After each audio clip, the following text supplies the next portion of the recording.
And welcome, ladies and gentlemen.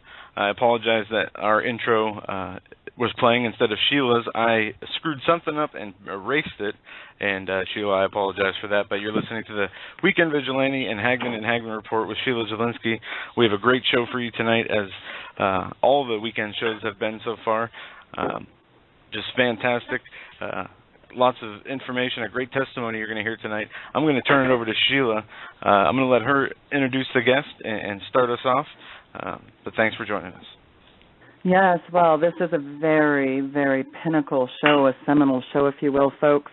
So again, hello, listeners, and welcome to the Weekend Report with your host, Sheila Zielinski, and the Hagmans, of course, the instigator and the investigators for this Saturday, July 26th, as Joe alluded to, and Doug will be joining us shortly. Our guest tonight, folks, is incredible. He was a radicalized Muslim willing to die for the cause of jihad until he found Jesus in 1994. So as a member of the PLO, he was involved in terror activity, was imprisoned in Jerusalem for planting a bomb, and while in America, he was recruited by the biggest kahuna for the Islamic Association of Palestine, a forerunner to today's Hamas. Today, he provides real support to imprisoned and persecuted Christians around the globe, and this gentleman has been on Sid Roth Supernatural, the BBC, John Hagee, Israeli National News, the Dennis Prager Show, Glenn Beck. I mean, you name it, America Tonight, the Jerusalem Post, WorldNet Daily, CNN. He speaks worldwide, and I would like to welcome him and his son to the program. Walid Shoebat and his son Theodore, welcome to tonight's program. You bet. Thank you for having us. Thanks for having us. Well, folks, I just have to say, you're going to learn a lot on this program tonight, and it really is seminal because it allows you to look at what we're going to talk about tonight through the lens of the East, not the West. And buckle up. It's going to be incredible. So, first of all, Walid, this is not some game to you. You take your role where God has you positioned very serious. So, I think it's just what's so compelling about your story is that you didn't read this, some Islamic storybook. You lived it. You're a devout Muslim willing to die for your beliefs. And when we see these Islamic terrorists like ISIS and other radical groups, holding Christian sever heads up, mocking our God, God of Abraham, Isaac, and Jacob, instead of praising Allah, it's pretty incredible. So God has really put you in an interesting place. So I guess the first question is, when you think about what's going on right now, and you've done a lot of end-time prophecies, and we're going to get into that, but what do you think when you see these, the Islamic terrorists holding up these heads? What's the first thing that enters into your mind? Well, the first thing that enters into my mind was 2 decades of speaking out on the issue, saying that the issue is the destruction of the Judeo-Christian culture.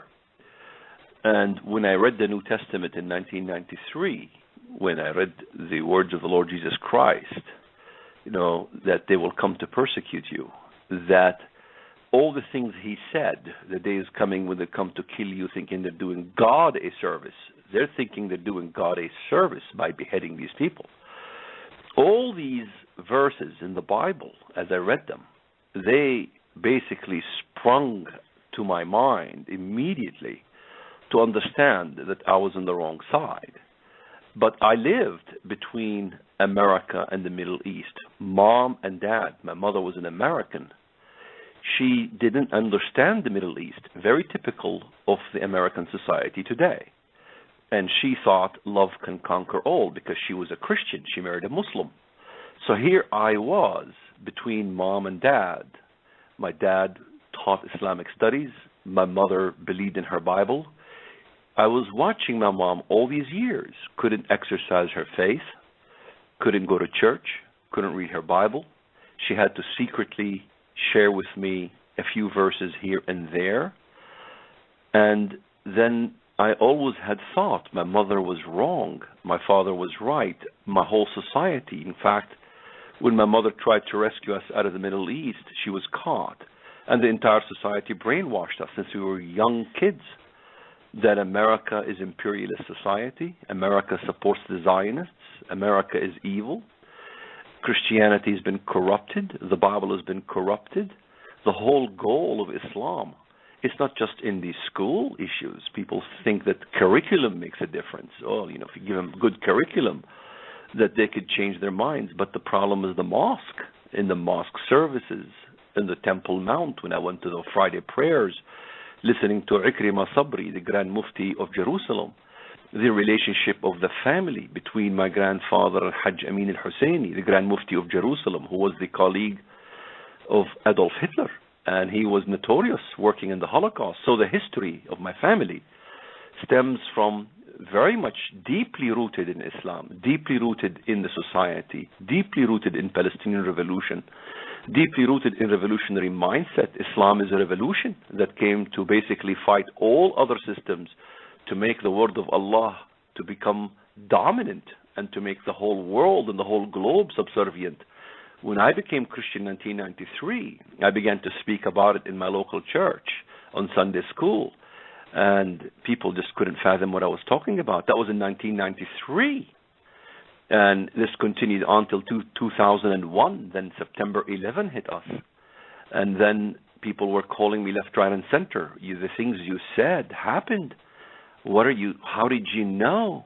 And then it continued on until now. And I've been writing and writing books and essays and tons of articles, tons of interviews, and trying to speak to the Americans, went globally all over the world after I converted to Christianity, to say this is a war against the Judeo-Christian culture. In fact, just today we posted a video from the ISIS who captured the regiment of Division 17 in Raqqa, Syria, in which they decapitated all 50 and posted their heads on the square, on the spikes from the fencing, all over the square there in Raqqa for the whole world to see. And the guy was talking about what? He is talking about the religion of what they call At-Tawheed, the Unitarian religion that came to denounce the Trinity. In other words, they're killing Shiites there. But the ultimate goal is to pronounce that God is a unique one. The denial of the triune deity of the Christians is the major goal of the whole Islamic revolution. It is really a war against the Judeo-Christian culture, and especially Christianity, which determines that God is triune. So this is the whole war, the whole essence of the war. When I read the Bible in 1 John chapter 2, verse 22, I was shocked to see what the God of the Bible said when he said, "Who is the liar? It is but he who denies that Jesus is the Christ. He is Antichrist that denies the Father and the Son." The denial of God being the Father and God being the Son and the Trinity and the crucifixion of Jesus Christ is the essence of the battle of Christendom against the Arian heresy, which continued in Islam. That's a major long history which takes decades to talk about. But now we're beginning to see firsthand on the streets in Iraq a rising caliphate. In fact, I was a pioneer in talking about the caliphate arising in the Middle East, how it intricately is involved in the Ottoman Empire, how the bruise for the Muslims when the caliphate was dismantled, how the goal and the dream of the Muslim world was to revive the sick man of Europe, to revive the Ottoman Empire, to revive the caliphate. And today we have a caliphate in Iraq and Syria. All these things we talked about, prophetically, biblically, scholarly. I see it in front of my own eyes. So when you ask me this question, I am not shocked at what I see. I am worried that will the American people finally understand the essence and the nature of this beast? Well, and you just mentioned the USA. I mean, when you came to the United States, I mean, people have to step back and take a macro view of this. I mean, you were born in Bethlehem of Judea. You hated Jews. That's fair to say. You were a terrorist bomber. I mean, you released a bomb, and thank God no one was killed. But you wanted to. Would it be safe to say you wanted to kill Jewish people? That was absolutely the foremost thing in your mind, was it not? Absolutely. In fact, when I took a trip in 1991 back to Israel, I was still Muslim. And I rode the car with my uncle, and I couldn't find a square meter that didn't have graffiti all over the wall. And the most major graffiti I saw was a famous slogan the Palestinians use, which says in the Arabic language, نَقْرَعُ أَبْوَابَ الْجَنَّةِ بِجَمَاجِمَ الْيَهُودِ. We knock on the gates of heaven with the skulls of Jews. So it's about killing Jews. In fact, all the demonstrations we see all across Europe, they want to burn Paris to the ground. And what are they chanting? They don't say death to the Zionists. They say death to the Jews. Period. No exception. Any Jew must die. And that's the war. First the Saturday people, then the Sunday people. Well, and I'm going to get into the history of Christianity's war against Islam with your son, because he certainly is a scholar. But walk us through this. I mean, again, so you came to Chicago, you were, with a group that was literally the forerunner of groups we hear about all the time, Hamas, Al-Qaeda, the Muslim Brotherhood. I mean, the rumblings in the Middle East. I mean, you were planning for jihad in America, for destruction, mayhem, slaughter. That's pretty much what you were planning for. Is that correct? Absolutely. I went to Chicago from California. I got involved with Jamal Saeed, who was the colleague of Abdullah Azzam. And most Americans don't know. They think that the founder of Al-Qaeda was Osama bin Laden. False. The founder of Al-Qaeda is Abdullah Azzam, a Palestinian from Jenin who was a professor in Jordanian University.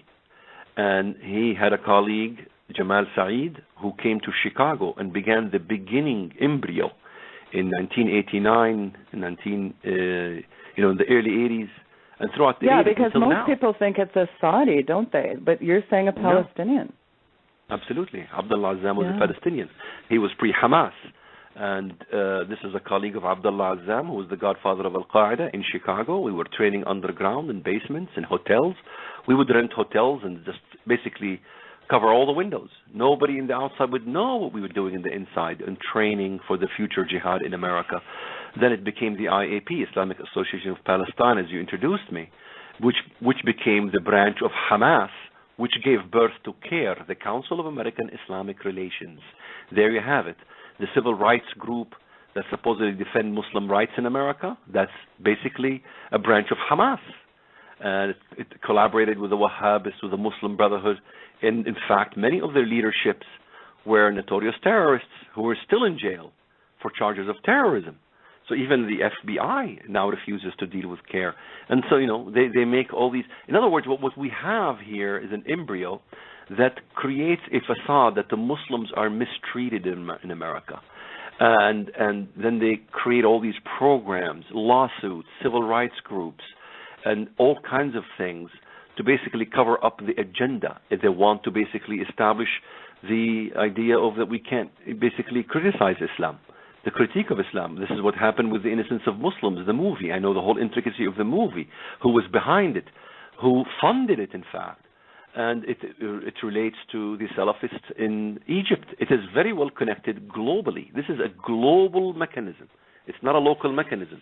It operates from outside. In fact, when CARE got sued, they refused to even open their books where they get their funding, which is international, which comes from outside. It comes from Islamists who basically fund. In fact, there isn't a single Muslim organization that is a major organization in the U.S. that is not linked with terrorism. Every one of them supports terrorism either spiritually, either morally, or either financially. So there's a litany of evidence there. In fact, the infiltration in this country is all the way to the top, to Hillary Clinton, Huma Abedin, to the Muslim Brotherhood, in the CIA, in the religious institution, in the military. You have Muslim agents who basically even are in charge of recruiting Muslim clergy to basically take care of the needs of Muslim soldiers who at times throw grenades and kill Americans. And you have the same thing in the killing that happened in Texas. All that is very well interlinked together with the Islamic terrorism that is working in America. Well, we're going to get into so much in this show. And what I love, I love something you say, and I think it's really profound, because we hear this, of course, in the spin-doctored mainstream media, or as I always call them, the lamestream media, because really these clown news network, the CNNs of the world, and others, they always spin everything. And we always hear this phrase, Walid, we heard this phrase, peace-loving Muslims. I mean, and you've said things in the past I found very interesting. You have said there's no such thing as a peace-loving Muslim Brotherhood or anything else. These and I find that really interesting. So help our listeners understand when you say there's no such thing as peace-loving Muslim Brotherhood or Islam anything, help our listeners understand that a little bit better. Well, jihad, really, when we talk about jihad, Muslims in America will tell you jihad is a struggle within, so on and so forth. But we have to understand the intricacies of jihad.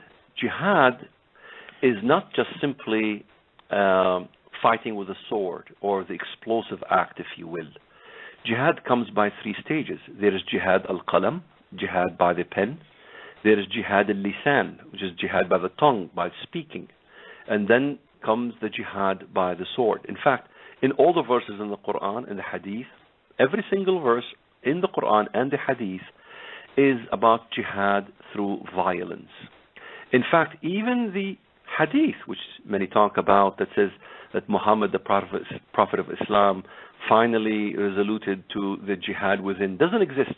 It's really a myth.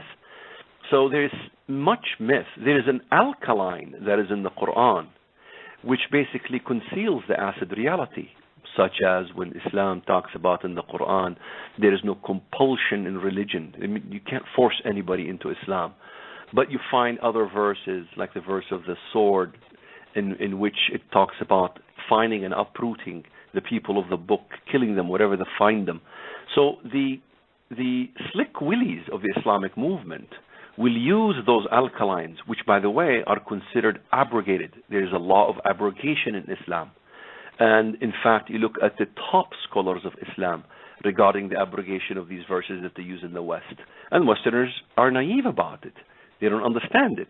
But nevertheless, much of these issues have been abrogated. So, we have to understand alkalines, like the Umar Declaration in Islam that talks about don't kill an elderly man or woman, don't kill a woman, don't pull out a date palm tree, so on and so forth. This is what the Muslims use. But then you go to Al-Ghazali, which contradicts everything Umar said. And Al-Ghazali says very clearly, one must go to jihad. One must go to raids at least once a year. One may use catapult against them. When they are in a fortress, even among them are women and children. One may set fire to them or drown them. If a person is Ahl al-Kitab, people of the book, Jews or Christians, that is, they are to be enslaved. His marriage is automatically revoked. In other words, if you're married and you fall into the hand of the Islamists in Iraq or Syria, your husband has no jurisdiction over the marriage. It means they can have you as a concubine. This is why we see a rape epidemic. This is why we see all these things. So we must understand alkalines and acid realities. We must understand also muruna, stealth in Islam, that Islam allows people to lie.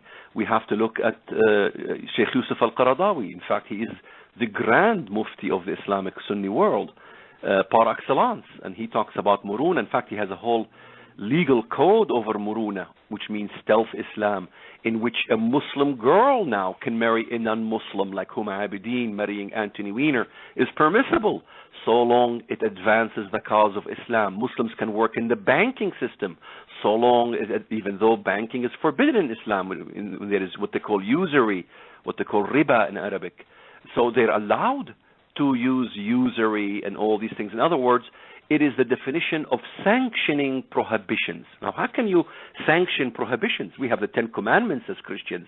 Thou shalt not kill. How do you sanction that prohibition? Well, thou can kill. In fact, thou can kill in Islam even Muslims. If you can kill Christians and other people, and in the process Muslims will die, it's permissible under Muruna. And this is why we see Muslims killing Muslims galore in the Middle East. So we need to understand the intricacies of Islam, and not just these slick willies of the Islamic movement who they bring in Fox News to kind of give the opinion, and it's 4 minutes and what have you, and you never get really the gist of what's going on. So really people need to begin to study the full features of Islam. Well, and I want Theodore to jump in about the history of Christianity's war against Islam and give us a really good overview of this, because really Islam, would you agree, Walid, is a mere reflection of Christianity, really, but more, I guess, a nefarious reflection, wouldn't it be? Absolutely. this is actually something that I'm very passionate about, is Christianity's war against Islam and also, of course, against all evil. When Islam was founded, see, many people have this misconception that Muhammad just founded a new religion. He just kind of took a pagan god, Allah, and he took the idol in Mecca, and he just morphed it into his own original religion. This is not entirely true. In fact, the whole truth is this. Muhammad founded his religion as a protest against what he saw as corruptions within the Christian faith. To give you an example, Muhammad's main point of contention was the Trinity, the Holy Trinity, that God is triune, Father, Son, and Holy Spirit. And Muhammad saw this as a corruption of what he deemed as true Christianity. He believed that the true teachings of Jesus was not Trinitarianism, the belief in a Holy Trinity, but Unitarianism, the idea that God is not triune, but he is one, and that the Holy Spirit and Christ are merely separate entities and they are not divine. And he believed that Jesus Christ never saw himself as God. And he believed that the Catholic Church was the church that corrupted the scriptures in order to come up with this concept of the Trinity. Another thing that Muhammad hated was the idea of the incarnation, that God became flesh. And that is why the Quran says, God is not begotten, nor does he beget. God is not born, meaning God is not one with the Son, Christ, nor does he have a son, referring to Christ also. And he also was extremely against the idea of the crucifixion, that Christ was crucified. This is why in the Quran it says, do not think he was crucified, because people only thought he was crucified. People had this hallucination that he was crucified. So really, Islam is very fascinating because it is all of the major heresies that Christianity dealt with before, all wrapped up into one package. So it is Arianism, meaning the denial of the Trinity. It is Manichaeanism, meaning the denial of the crucifixion. It is Nestorianism, in that it denies that the Holy Word, the eternal Word, Christ, became flesh in the womb of the Virgin Mary. It is all of the major heresies that the church dealt with, all wrapped up into one. In other words, it is the ultimate whore of Babylon. It harlots itself with all of the corrupt doctrines. So when Islam first came, it did not come as a separate religion that just so happened to hate Christians. Wrong. It came as a religion that deliberately came to destroy Christianity as its enemy number one. Even the idea of the Messiah it came to attack. It does not see Jesus as Messiah, but as merely prophet. And Muhammad came to be the Messiah. Muhammad believed that he was the Messiah prophesied in the Old Testament. So even the idea of Christ as Messiah, Christ as Messiah who came to save who came to save humanity from its sins, is rejected in Islam deliberately. So war between Christianity and Islam was inevitable. It had to happen. There was no way you could stop it. There was no way that you could say, let's just have a dialogue and kind of create peace between the two faiths because they're just enemies and they need to get over their disagreements. No, Islam came to destroy Christianity, period. And that is the bottom line. So well, that's we're talking about, because, ahead, of course, as you know, Theodore, Glenn Beck, the Rick Warrens of the world, they want to merge the two. But what you're saying is essentially this is a completely anti-Christ religion, not it is the anti-Christ religion. Yes. Yeah. So how could you merge? Well, go ahead. Yeah, it's fascinating, and we're going to get into that more about Glenn Beck and, of course, Rick Warren and others that are trying to fuse these two together, which is like fusing Antichrist and Christ. So that really doesn't make any sense at all, does it? No, it doesn't. And I'm glad you brought up Glenn Beck because this is something that I have done a good amount of studying. I wrote an article last year called Glenn Beck Converts to Chrislam. That's the exact title. You can Google Glenn Beck Converts to Chrislam, and it's the first thing that's going to come up. It was really the first and most extensive article written to expose the cult of Beck, and that's what I call it. the cult of Glenn Beck. It's a cult, and he has, in a way, magnetized this cult following in the United States till this day. The thing about Beck is that people seem to forget he's a Mormon, and he's a heretic, and so he is going to use his position as a means to preach his heretical beliefs. Now, when Glenn Beck begins to not only sympathize with Islam, but declare the God of Islam as the same God as Christianity, this is not something that he has invented. This is a teaching that is innate. It is inherent. It is natural within the Mormon doctrine. Let me explain. When Mormonism first came, when it was first incepted within America, in the 1850s, I believe in the year 1855, the Mormon Church, the Latter-day Saints, conveyed a meeting. It was one of the earliest of the Mormon councils, and it was done purposefully and intentionally to praise the Prophet Muhammad. And you had some of the earliest pioneers of the Mormon heresy. You had, I believe, Orson Pratt and a number of other major Mormons who knew Joseph Smith personally, was there when Joseph Smith first founded the Latter-day Saints. And they said that Muhammad was a prophet of God. Not only that, but they also, the Mormon Church, when it first came out, also desired to really refute the idea that Islam was the religion of Antichrist. Because in 19th century America, it was common belief, it was very common for pastors and theologians to say that Islam was the Antichrist religion. It was a very common thing. It's only very recent that the idea that Islam is not the Antichrist religion has come about. But in the 19th century, it was very common. And Mormonism came to refute that idea. It came to refute the idea that Islam was an evil religion. And there were witnesses who knew Smith, who said themselves that Smith believed that Muhammad was a prophet of God. Not only that, but I believe in the 1830s, Joseph Smith in the state of Missouri did a very famous speech within Mormon history called the Al-Quran, the Quran, or the Sword speech. And in this speech he said that we will create a river of blood that will spread from here all the way to the Rocky Mountains.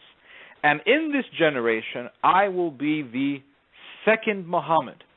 As in his generation, it was the Quran or the sword, so in this generation, it will be Joseph Smith or the sword. And I'm saying this almost verbatim because I've read the speech so many times. So Joseph Smith declared himself to be a second Muhammad. And even till this day, the Latter-day Saints, in their website, says that Muhammad was a prophet of God and that he received God's truth, the light of God's truth. So for Glenn Beck to say in his very famous courage speech, to say, go to your church, your synagogue, and your mosque, is not something that he just came up with or thought of as a kind of a whimsical idea, very fantastical idea, but it is something that is, like I said, innate within the Mormon faith. Well, what's staggering to me is in his Inconvenient Book, he actually says something to the effect of he has read the Quran and he can tell us that he unequivocally believes that Islam is a religion of peace. I mean, yes, that is absolutely complete blasphemy, really. And what does 1 Corinthians 10:21 say? You cannot drink the cup of the Lord and the cup of devils. You cannot be partakers of the Lord's table and of table of devils. So obviously, I mean, Walid, you will agree that there's no such thing as merging Christ and Islam for Chrislam like these Rick Warrens, because it's absolutely heresy and blasphemy, wouldn't it be? Absolutely. In fact, the major edict that was signed by several clergy in the U.S. With the Muslims, which is called Kalimatun Sawa, a common word. People can look it up. Kalimatun Sawa comes from the Quran. Come, O you Christians, let's have a common word between us and you, that you worship Allah alone. That means he has no son, he's not the Father, denial of the Holy Spirit, denial of the Trinity. And all these Christians signed it, and thinking that this is just basically a peace edict. And then you have Rick Warren going to Muslim organizations, giving speeches how much he loves Muslims and so on and so forth, and everything is hunky-dory. But they don't understand. This is a covenant with death, because once you sign such a covenant, you basically are allowing the denial of the Trinity. You're saying that we worship the same God, number one. You apologize for the Crusades. You apologize for the war on terror. You apologize for all the suffering Muslims did. But on the other side, there is no apology of the Muslims have done anything in Christendom. The greatest persecutor of Christendom has been the Muslims. There's no more bloodshed amongst the Christians than from Muslims, especially the Ottoman Empire. And we can give millions of numbers and statistics what happened to the Armenian genocide, the massacre of Smyrna. I could still show you even piles of heads, even in black and white, in which the Muslims decapitated in Smyrna. And, this is one of the last churches in the book of Revelation. What happened to the church of Smyrna? What happened to the 7 candlesticks, the 7 churches? They've all been gulped up in Turkey by Islam. So it is Islam that basically began to take over Christendom and began a war all the way to Italy. In fact, Theodore can even chime in and tell you about the history of Islam in Europe, the wars, the battles of Poitiers, the battles, the great naval battles, so on and so forth, of what Islam did. Maybe Theodore, you want to chime in? Sure thing. Well, like I said when I first began talking, is that Islam came to destroy Christianity. It came to strip Christianity of many of its beliefs in order for the faith to restore itself back to what he believed is true Christianity. Kind of like how Mormons believe that they have the true form of Christianity, what Jesus really meant. Same thing can be said for the Jehovah's Witnesses and other cults. So with that said, that's really my introduction to come to my conclusion, and that is war between Christianity and Islam is inevitable. It is something that cannot be stopped and will not stop until kingdom come, because of the deliberate hatred that Islam has for Christianity and its orthodox beliefs. And so you go back and you say, okay, what were the earliest wars that were fought within Christian history? And you go back and you find out that when after Muhammad died, the Muslims began to expand into Syria and also into Egypt and Iraq. And that is when war between Christians and Muslims began. The war between Christians and Muslims did not begin in the Crusades in the Middle Ages in the year 1097. That is a mistake.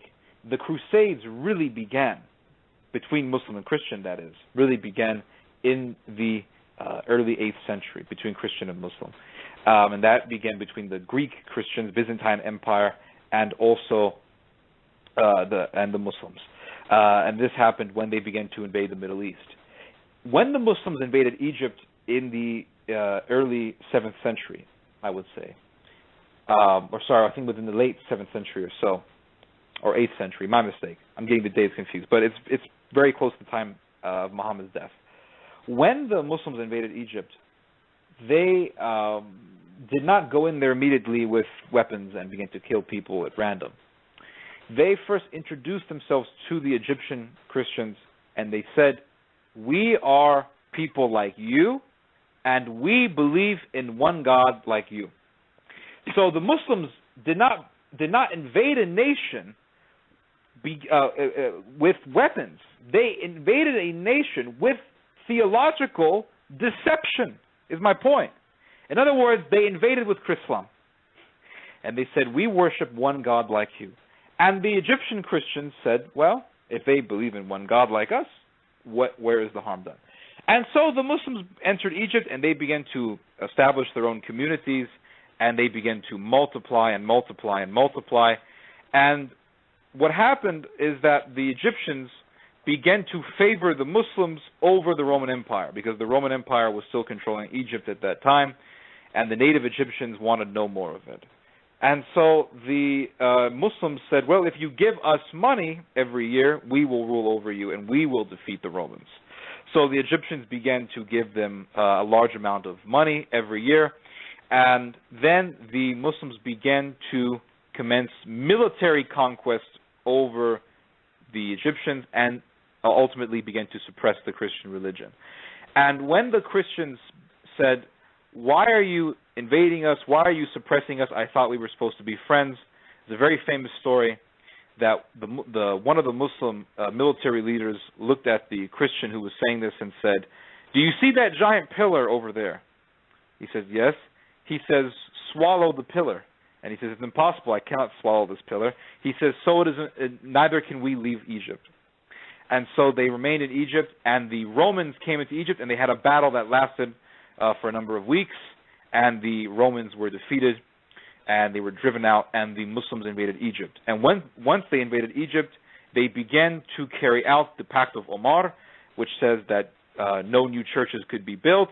If a Muslim destroys a church, you cannot repair it. Crosses are outlawed. Public presentation or public processions for Christian holidays are outlawed. It's really the I guess you could say it's the ACLU utopia in ancient form, and they really, that was the beginning of the suppression of Christianity, and the suppression of Christianity in Egypt is there in Egypt till this day. So how did this happen? It happened through theological deception, and that is what the Muslims are doing in America, thanks to with the help of Glenn Beck and Rick Warren and other corrupt Christian leaders. So that's why I say it's very important that we understand why Islam is here. Islam is not here so we can have this very beautiful way to worship God. Islam is here to destroy the Christian faith.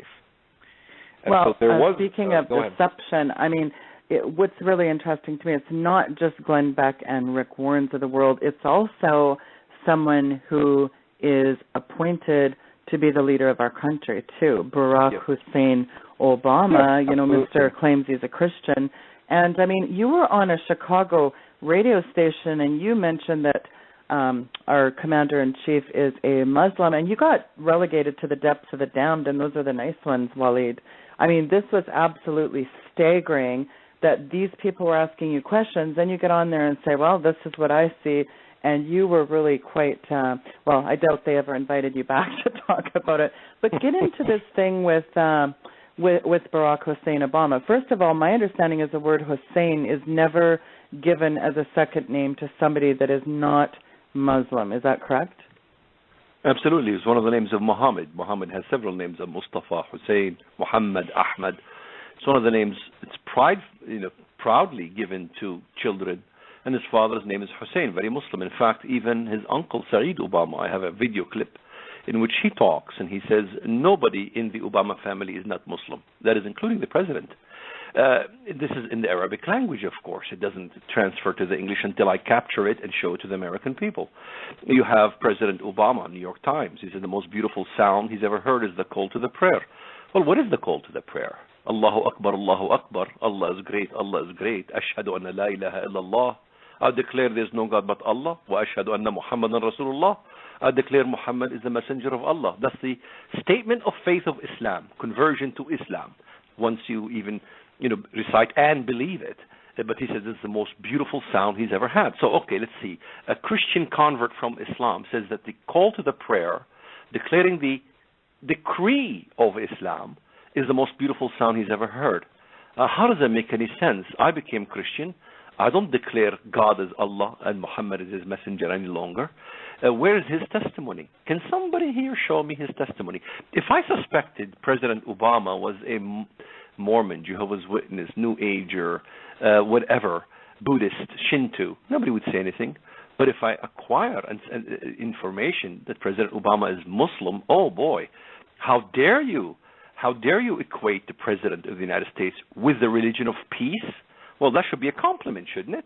If you have Malik Obama, his brother, his elderly brother, he raises funds from the U.S., he has a 501c3, and he dons the kafiyah of Hamas openly. We have that on a photo. People can see it. And Israel is from the river to the sea. There is no state of Israel.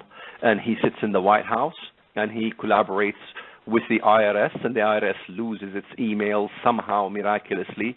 And, of course, he's been granted his status from the influence of President Obama. Why would they give this guy a 501c3, especially when he supports terrorism?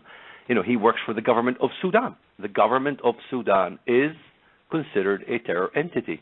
So his family, even his grandmother, even his cousin Musa Ismail Obama. I was the first in the country to show interviews with Al Jazeera television in which he's a Muslim scholar recruiting under 501c3, where 90% of these monies that are funded is recruitment to send African Muslims to the most virulent Wahhabi schools in Saudi Arabia. One of them is Al-Qura University. It's the #1 Wahhabist pro-terror university par excellence in the Sunni Muslim world.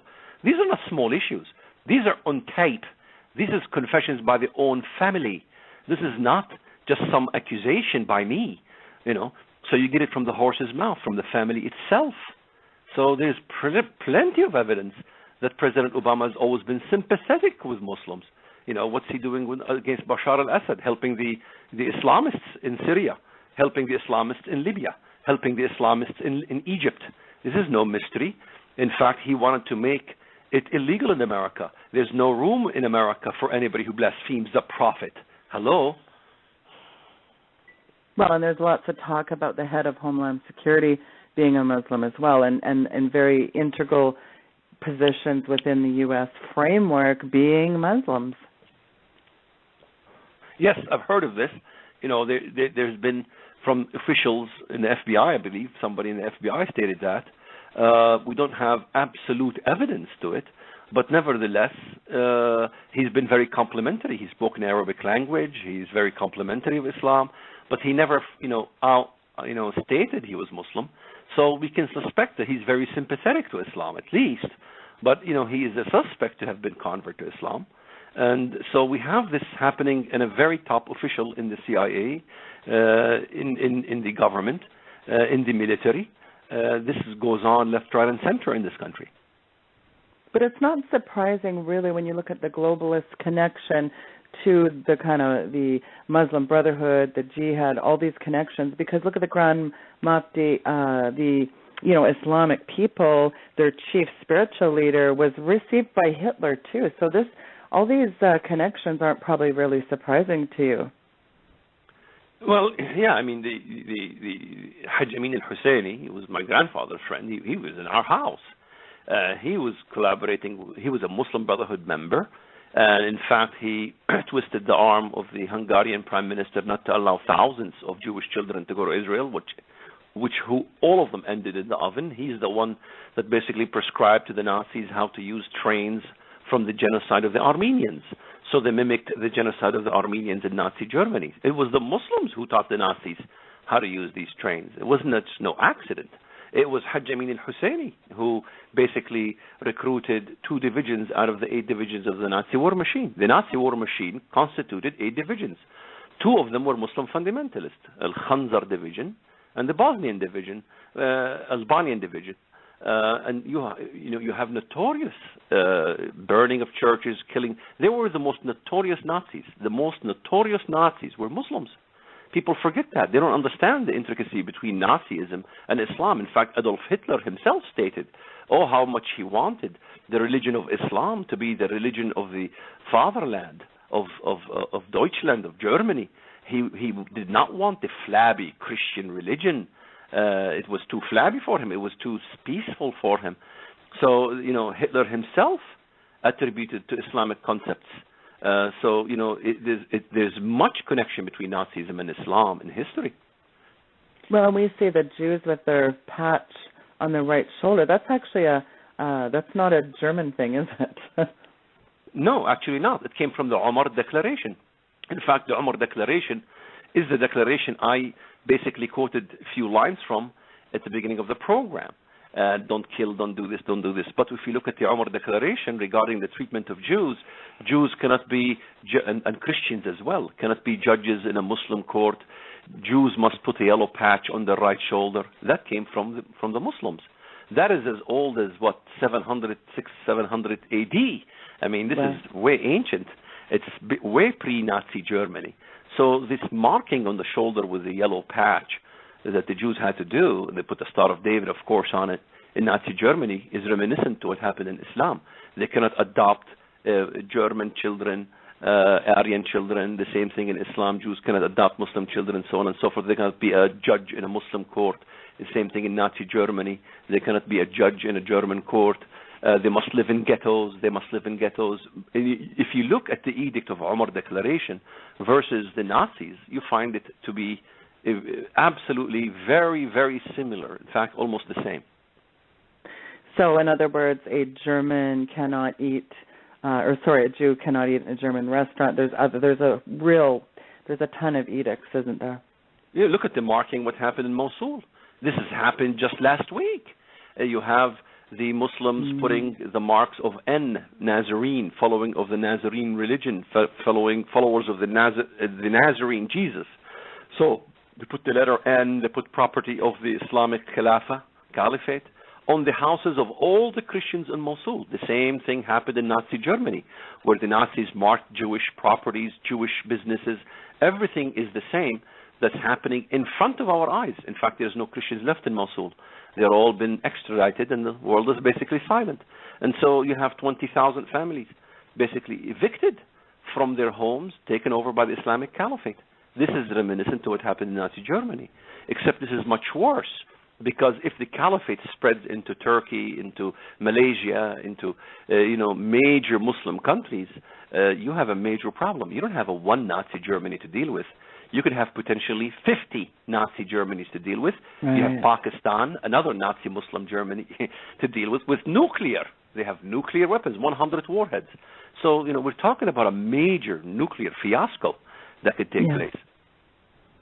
Well, and I'm so springboarding. I know what's burning on everyone's mind right now, and I will get into, the prophetic. Like, you actually wrote an incredible book, God's War and Terror, and you talk a lot about Bible prophecy being on fire, and particularly the rumblings in the Middle East and how that relates to Bible prophecy. But what's burning on everyone's mind, I know, is, and I think it's a fascinating story, how did you come to convert to Jesus Christ from basically a radical terrorist Islamic bomber?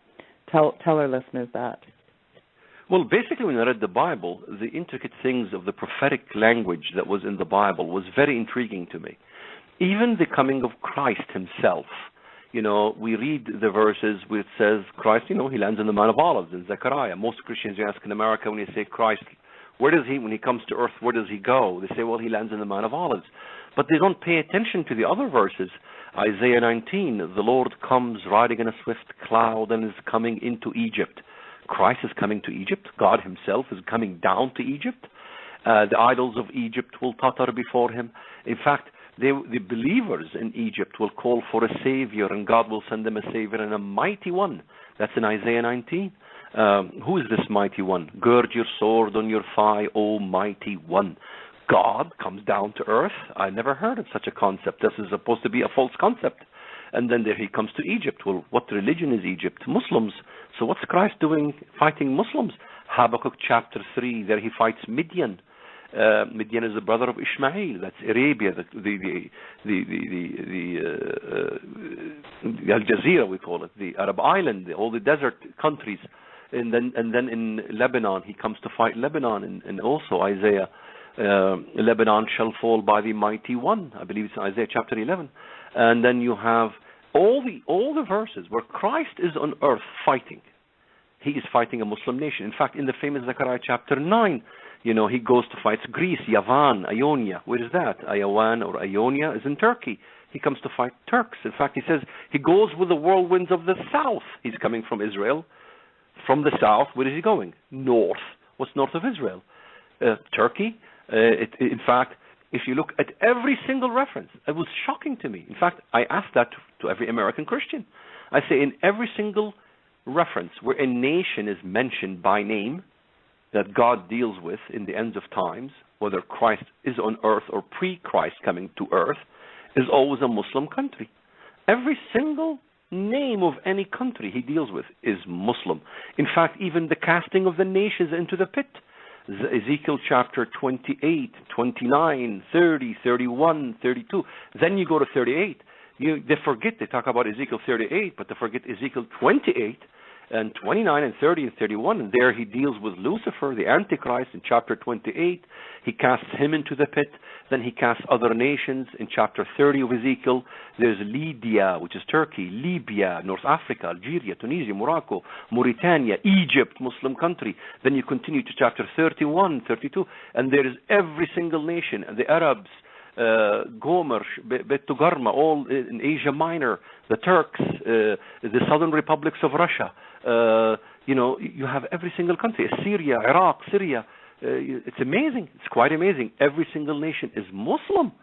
So now I begin to look at the prophetic, word from a different angle. I look at it from a Middle Eastern perspective. It's a Middle Eastern book. It's written from a Middle Eastern mindset. And there it deals with the Trinity, and there's Christ also in Ezekiel, in Isaiah, I believe, Isaiah 28, he deals with the Trinity. I have not spoken in secret. From the time that it was, I was there, and now the Lord God and His Spirit have sent me, God the Father, and the Holy Spirit have sent me, the Son, the Messiah, the Trinity even in one verse. It was shocking to me. Then you get to the book of Revelation, it talks about the harlot of Babylon. And there John talks about the angel taking him where? To a desert, not to Rome, to a desert location. Rome is not in a desert. And there he shows him a woman riding on a scarlet beast. And then it says, Babylon is fallen, is fallen. The same reference, the same rendering that is in Revelation 18 and in Revelation 14 exists in Isaiah 21. Babylon is fallen, is fallen. But there in Isaiah 21, it doesn't refer to Rome. It refers to Arabia, the burden against Arabia. Now, does that need any interpretation? So I was shocked. This is not a historical event. People think it's an historical event in which the Babylonians, invaded Arabia. It never happened in history. This is basically the Bible. I began to understand that the biblical prophecies really are regarding all times. It has basically waves of fulfillments. It has dualities. It has layers. So it is selfish of us to think that when Matthew 24 and Matthew 25, all what Christ was talking about is the end times. Sure, it's focused on the end times, but he's talking about all times in which, with the Bible warned, when you see the invasion of Jerusalem, flee to the mountains. The Christians fled, and they were saved. And what happened? The remnants there, the Jewish population, were crucified and killed and murdered in 70 AD when the temple was destroyed. So Christians followed prophecy from time immemorial in the same fashion as we follow it now. So we have to look at prophecy from a different lens, that it has many multiple layers. Well, and it's just so fascinating that you go to prove that the Bible has been corrupted to your wife, time for her to get converted to Islam, and you set out to prove its corruption. The Quran is the truth, and you're going to prove this to your wife. But what actually happened is, kind of the opposite. It's really interesting that you set out to prove it wrong, and yet you realize this thing is the truth. So that's really man thought he was smart, A man thought he was smart, but my wife says, show me the corruptions. And by the time I looked for the corruptions, I ended up concluding woman was smarter. So she didn't have to argue with me. She said, just find the corruptions. I'll be glad to convert to Islam. And so that made me read the Bible. And so I was basically, the Word of God doesn't return void. It's an edged sword. I mean, it's impossible. I read it, and I just became addicted to it. I made a deal with God. I said, God, the God of heaven and earth, I'll make a deal with you. If you show me the truth, where the corruptions are, I will do your will in my life, and I will follow you till the ends of my life. I should have never made that following statement there, but I did. And between me and God, a deal is a deal, so here I am continuing. Well, and I think what's really important for people to understand, I mean, you guys really, take this very serious, and you're really sticking your neck out. And, Islamic terrorists, they take their jobs, for lack of a better word, very serious. I mean, when they're going to fly in a building, and blow it up. I mean, this is a very serious thing. Death to America, death to whatever it is, death to the Jews. I mean, they take their religion. And, I mean, something you said really stuck in my mind because, American, in the West, we're always talking, oh, we're all one, Allah, Jehovah, the Mormonism and the Buddhism. It's all, kumbaya, one religion. But one of the things you said years ago in an interview that always stuck in my mind was, okay, grab your little sign and march down to Mecca and see how you make out with your one world religion, all gods are one. Explain that to people, Walid. I thought it was very fascinating. Well, there is a sign going to Mecca in Saudi Arabia that says, لِلْمُسْلِمِينَ فَقَط, only Muslims. And there's an exit. You better take that exit. If you don't, and you continue on going to Mecca carrying your little placard saying we all worship the same God, Buddha, Allah, whatever, and you carry your sign, you reach to Mecca, by the time, they see the sign in your hand, you will have basically a sword slice your head off. And they have in Saudi Arabia chop square. I mean, if you don't have any protection, if you're not a U.S. citizen, maybe even if you are a U.S. citizen and mobs see you there carrying such a placard that we all worship the same God, be killed on the square. So, it is extremely dangerous to think that we all worship the same God and Islam is a peaceful religion. My question to everyone, was Muhammad following the peace religion of Islam when he used the Hudaybiyah Treaty and took over Arabia? And after him, Umar ibn al-Khattab began to advance into Christian Byzantine territory?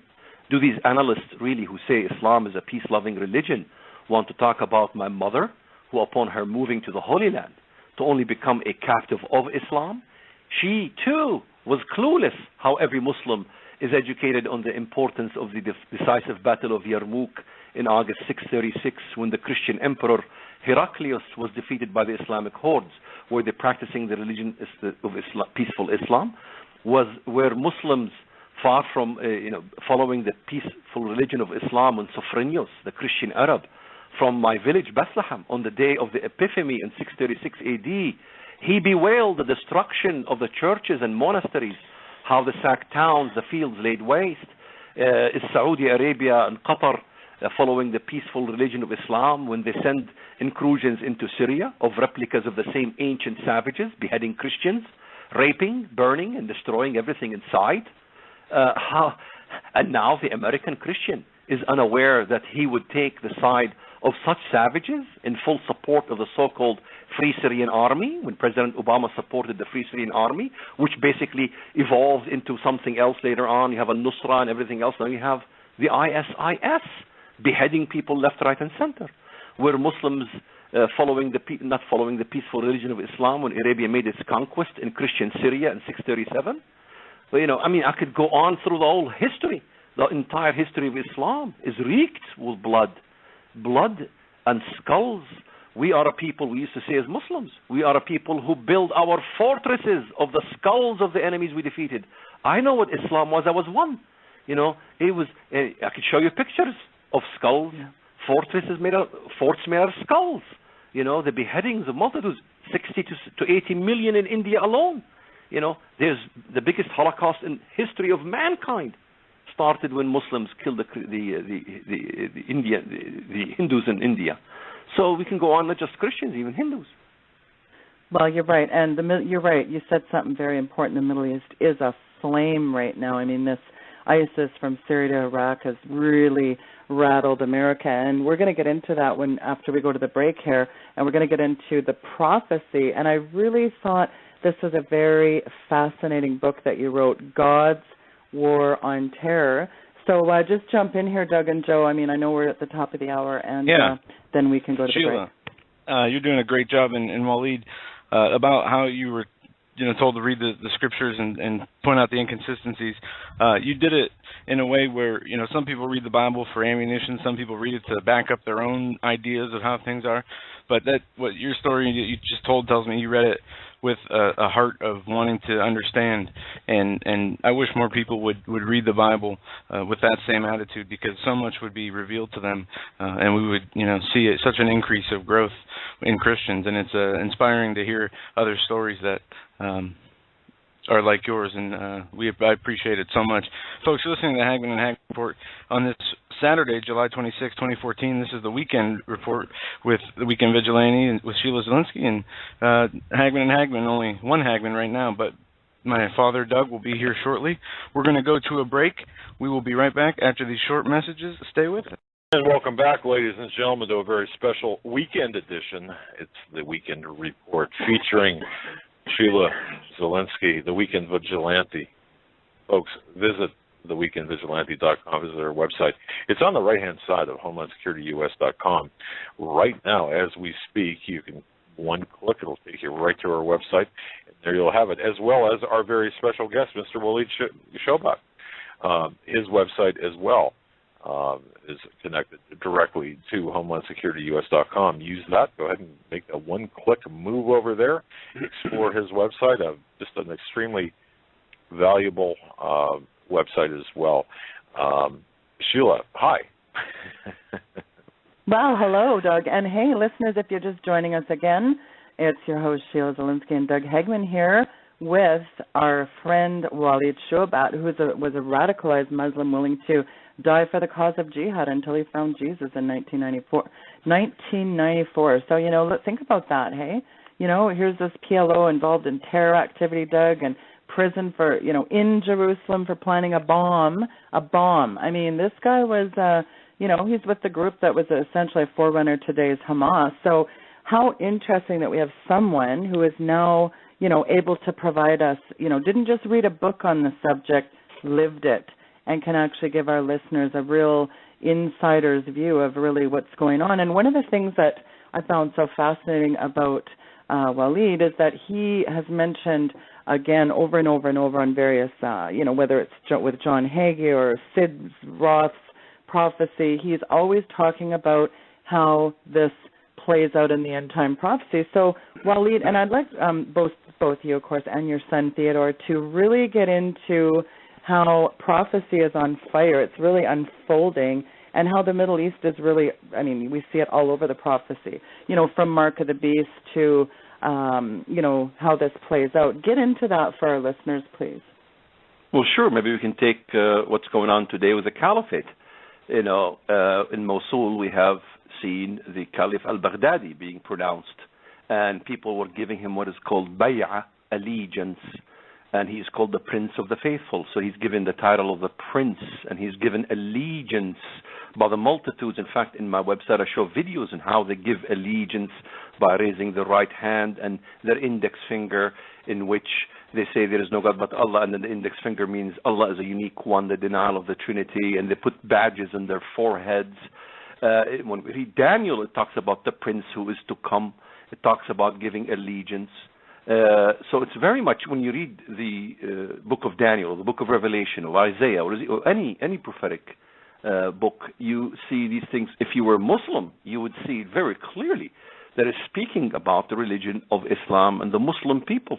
There is confusions, of course, in Daniel chapter 9 by many Westerners, in which they think the prince who is to come is basically the Roman Empire, basically secluding Europe being part of the Antichrist system, when in fact the Roman Empire was much bigger than that. It wasn't just only Europe, it included North Africa, Muslim today.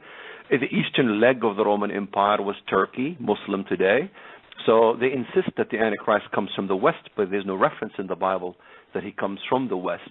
Of course, not to get into Daniel 9 and the confusion there, we look at the rest of the Bible. It is really about giving allegiance to a beast, a government system, a threat. What is a beast? It's a threat. A threat to who? To the church. A threat to the believers. There's a threat coming. It revives from the dead. One of the heads was wounded. It comes back to life. Islam was wounded when? When the dismantlement of the caliphate happened in the early 1900s, when the Christians of the West basically gave a bruise to Islam and they dismantled the caliphate. So it must rise from the dead where it was dismantled, and that is in Turkey.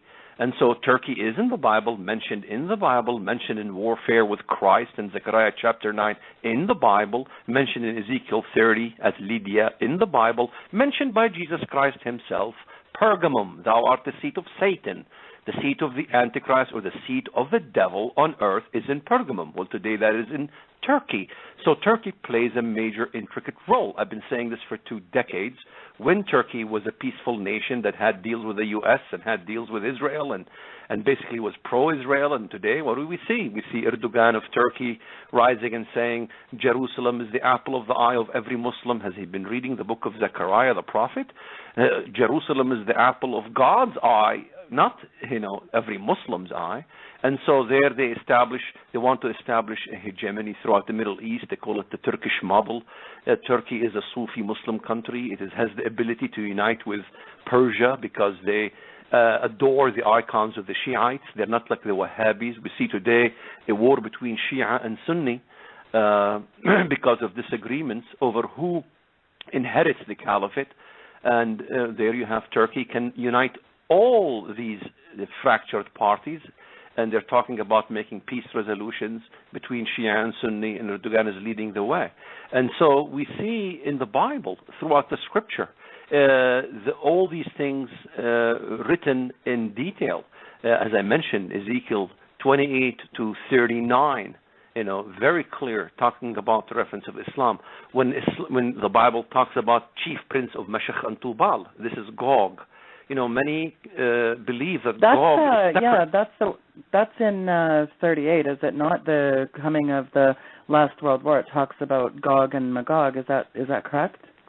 Correct. But the confusion is they think that the battle of Gog and Magog is a separate battle from Armageddon. But when you look at it, it talks about God being in Israel, the Holy One in Israel. During that battle, the Holy One is in Israel.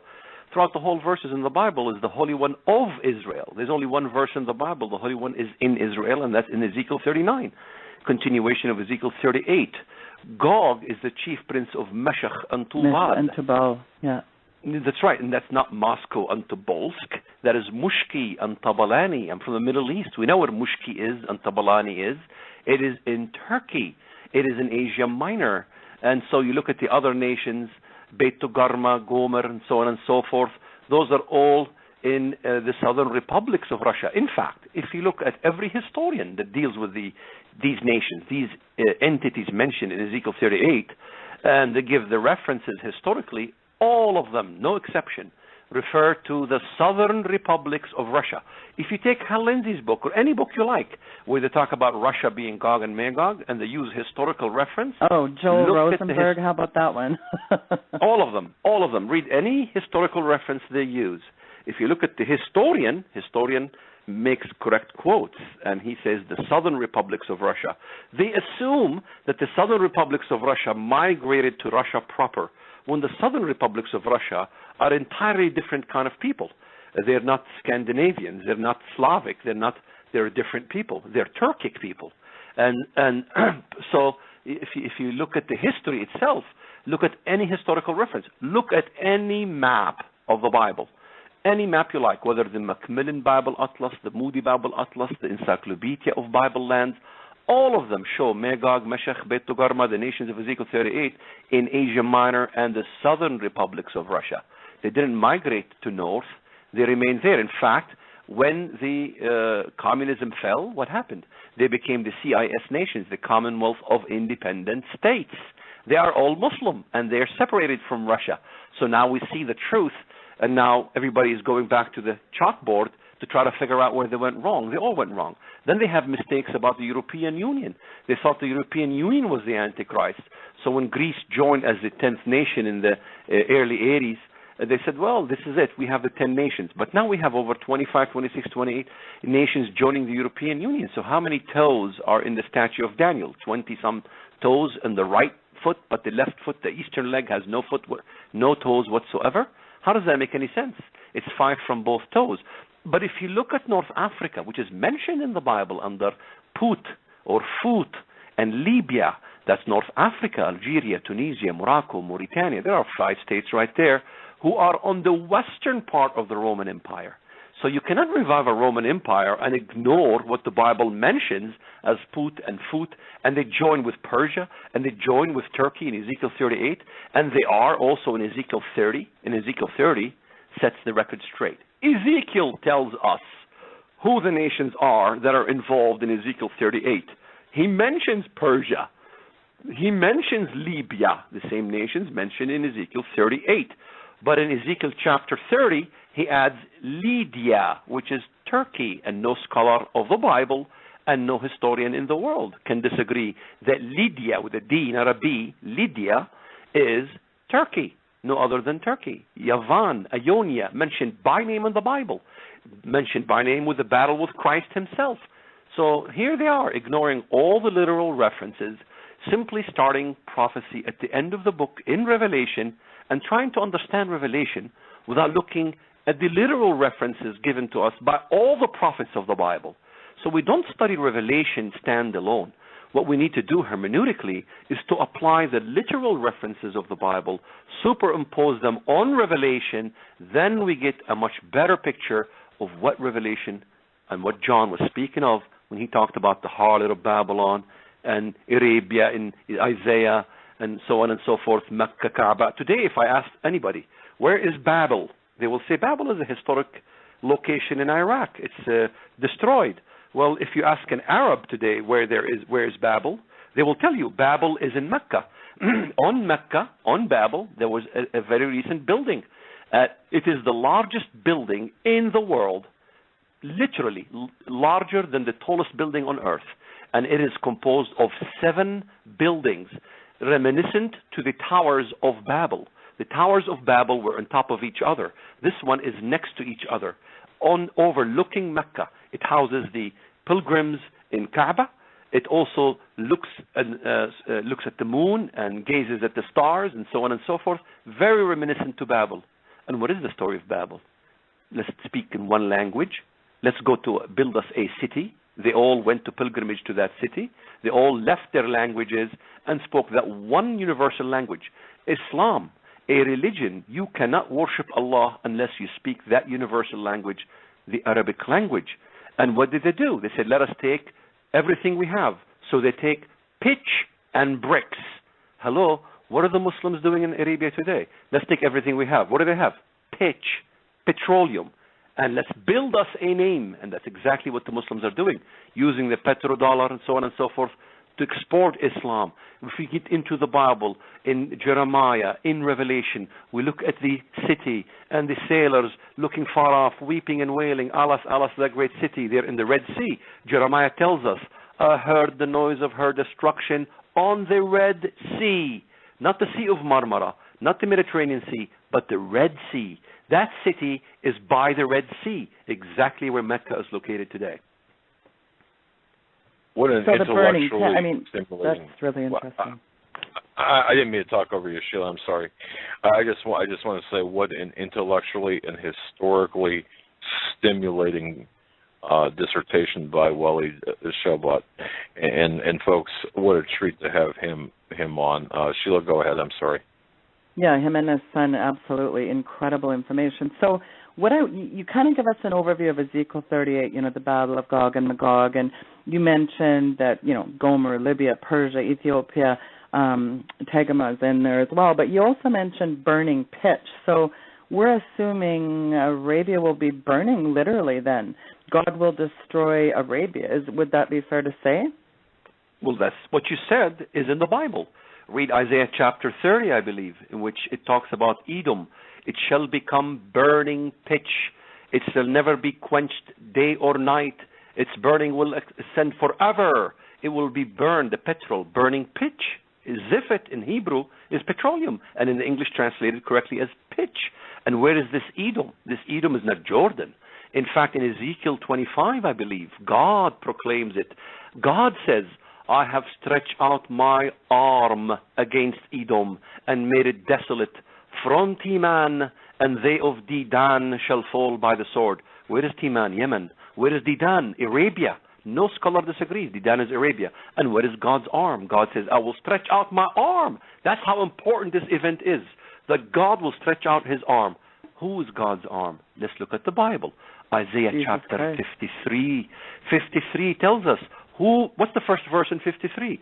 Who has believed our report, and to whom has the arm of the Lord been revealed? To whom has the Messiah, Jesus, been revealed? Hello, it's very much talking about Christ proclaiming judgment on Arabia, destroying it and burning the oil. And he tells us even which nation destroys it: Iran. It is in Isaiah 21. In fact, I was one of the only Bible prophecy teachers who said Israel is not going to invade Iran in this time, because Iran will build its nukes. I've been saying this for 10 years and beating every scholar out there. I was right. They were all wrong. Why? Because I read my Bible. Well, as you know, Joel Rosenberg, years ago I read a book called, it was kind of about the rumblings in the Middle East, and he had predicted, I think the book was Epicenter, and he talked about Gog and Magog, and of course, as you know, you actually had quite a sort of back and forth. Tell our listeners a little bit about what he was proclaiming and the fact that he wouldn't even really debate you, would he? No, none of them will debate me, not Hal Lindsey, not him, not others. In fact, there was one, I forgot his name, very well known in the Christian circles, who I prayed to God to sit next to me in a plane, and we had a 2-hour discussion on these issues. They all believe the same things, that Gog, Magog is Russia, and that the Antichrist is the European Union. And so I sat next to this prophecy scholar, and I said, we're going to have an interesting 2-hour flight, and we're going to have an interesting 2-hour conversation in which I will ask you questions, and the only thing you're going to say is, let's see, you're going to say Daniel chapter 9 and Daniel chapter 2, the iron leg is Rome, and Daniel chapter 9, the prince to come is from the Roman Empire. I says, okay, the Antichrist, where does he come from? He says, Europe. I said, how do you know that? Well, in Daniel chapter 9, it says, I said, do you have anything besides Daniel chapter 9? He doesn't. When I read the whole Bible with him, 2 hours, I went through all the verses, where the threat comes from, all the nations that are mentioned, where Christ fights, who the nation Christ fights, who the harlot is, everything. I said, now, what do you do with all this stuff? You're just going to quote me Daniel chapter 9, that Roman Empire being Europe? The people of the prince who is to come shall destroy the city of Jerusalem. Well, we know the people who destroyed Jerusalem. The people who destroyed Jerusalem, sure, there were inscriptions in the Roman army, but they were not Italians. They were not Europeans. They were 4 cohorts. That was in Legion 10. Cohort Arabia, hello, Arabs. Cohort Petranium, Arabs. Cohort Syria. Cohort Thracia, Turks. Turks, Syrians, and Arabs were the ones who burned the temple in Jerusalem. What the Bible is saying, the people of the Antichrist who is to come 2,000 years later, those are the people who will destroy the city. In fact, if you look at Daniel 9, boy, it's telling us where the Antichrist comes from. Turkey, Syria, that region. We look at all the Christian scholars, from Sophronius to the martyrs of Cordova to, I can name 12, 3 dozens. In fact, Martin Luther himself, when he talked about the beast, it comes from Islam, the Ottoman Empire, so on and so forth. So if you look at the oldest teachers of prophecy, Sir Robert Anderson, one of the geniuses of Bible prophecy, who wrote The Coming Prince, when he talked about Persia, the bear rising on one side, he says this never happened in history. Medo-Persia constitutes of the Medes and the Persians. The Medes today are the Kurds. The Persians are the Iranians. The bear rising on one side, well, one of them will arise and one of them won't. Today we have Persia arising. We look at the composition of the beast in Revelation. It has what? The body of a leopard, Grecian, Greco-Roman, not just Roman, Greco-Roman, Grecian. If you look at the Grecian Empire today, it's very much the 1040 window, Islam. The feet of a bear, Persia, Iran, mouth of a lion, Babylonia. Now, when we examine the Bible about Babylon, there is not one reference in the prophetic Bible about any of the ancient cities of Babylon. No mention of Babel, Kalne, Sumer, Akkad, Erech, not once. All the references, when it mentions vicinities and cities within the future Babylon, is all in Arabia. Dumma, Dummat al-Jandal, today is in Saudi Arabia. Didan, Qidar, those are all in Arabia and all mentioned in the context of Babylon in the Bible. Hello. So it's talking about the daughter of Babylon, born from Babylon, part of Babylon, not exactly Iraq, but the entire spectrum, Iraq, Arabia, all of it, but specifically pointing at Arabia by name. Well, and it's interesting with Turkey meddling with all these affairs, you know, and kind of aiding in the creation of the Islamic Caliphate in Syria and Iraq. Well, they're deceiving many. And you talk about, you know, this false hope of peace, don't you? Yes, absolutely. Who has basically been dealing with ISIS? Where are they getting their oil from? Syria. Who are they selling it to? The Turks. Cheap prices, so on and so forth. Erdogan, in fact, wanted to collaborate with the ISIS to invade Syria. There was a leak in the meeting of the top Turkish officials talking about invading Syria and using the ISIS to destroy the tomb of Suleiman, which is one of the fathers of the Ottomans, just to make an excuse to invade Turkey. So there is a collaboration between the ISIS and Turkey. In fact, if you go to Turkey today, they're selling the ISIS shirts with the black flag all over Turkey. In fact, Erdogan himself said that he would not fight the ISIS because no Muslim can kill another Muslim. Hello, the ISIS already killing Muslims. It's okay for the ISIS to kill Muslims so long you don't kill the ISIS who is Muslim. So very much, in fact, I even wrote articles when Turkish were kidnapped by the ISIS. I said they will be released, and in fact they were released. It was all a ruse, basically. They're very notorious for these kind of concoctions. Erdogan began to dismantle the secular government in Turkey through the Erdogan fiasco and basically began to imprison judges. He changed times and laws in Turkey. He did not honor the desire of women in Turkey, and that is the hijabization process in Turkey going on. And he's beginning to Islamize Turkey. And they have the Turkish model, which is very loved by the West, of course, because it is the Muslim secular model. It is very much palatable for the Western mind to say, well, we have peaceful Islam. And what does the Bible say? By peace, he will deceive many. Islam is what? A peace-loving religion. Hello? When they say peace and safety, sudden destruction will come. This beast comes in the guise of peace. By peace, we must all say Islam is a peaceful religion, and so on and so forth. So the Turkish model is permeating all throughout the Middle East. Erdogan is a champion in the Middle East. In fact, they consider him a caliph already, but he doesn't have the title. Now he's going for another term. He has 2 terms. If they change the term from 5 years to 7 years, maybe we'll have 2 7-year terms for Erdogan. In fact, I even wrote an article about Erdogan's success in the mayoral elections, and I even wrote the article before it happened in preparation for the victory, when all the analysts were saying Erdogan is going to lose, his popularity rating is going down, so on and so forth. He won. I was right. They were all wrong.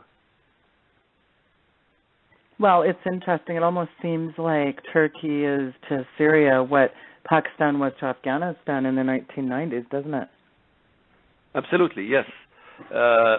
Pakistan basically aided the Taliban. In fact, the U.S. aided the Taliban as well, not by intent, but because they were fighting the communists. We gave them Stinger missile even under Reagan. They gave Stinger missiles to the Mujahideen in Afghanistan, and that's what gave birth to the Taliban. And the same thing when it comes to Turkey. Turkey to the ISIS is exactly what Pakistan was to Afghanistan, in which the supply and the training, in fact, we monitor in Turkey. There's 3 centers in Turkey that trains ISIS fighters in Ghazi Adab and other places. So they're training, in fact, they're infiltrating. We even showed videos of ISIS infiltrating into Syria through Turkish borders. In fact, they sit right on the Turkish borders, and Turkey doesn't do anything.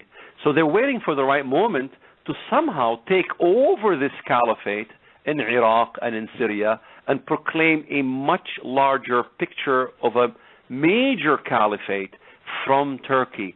That's what's going to happen. So right now the ISIS is not fully accepted by many major Muslim theologians and Muslims, but it is nevertheless accepted by a major majority of many of the Islamists in everywhere, even in Saudi Arabia. They're gaining momentum increasingly. So God knows what will happen, whether al-Baghdadi is assassinated, he dies through illness somehow. In some way or another caliph will emerge and he'll come out of Turkey. That's the one who we should be aware of. Weigh in on this, Theodore, please.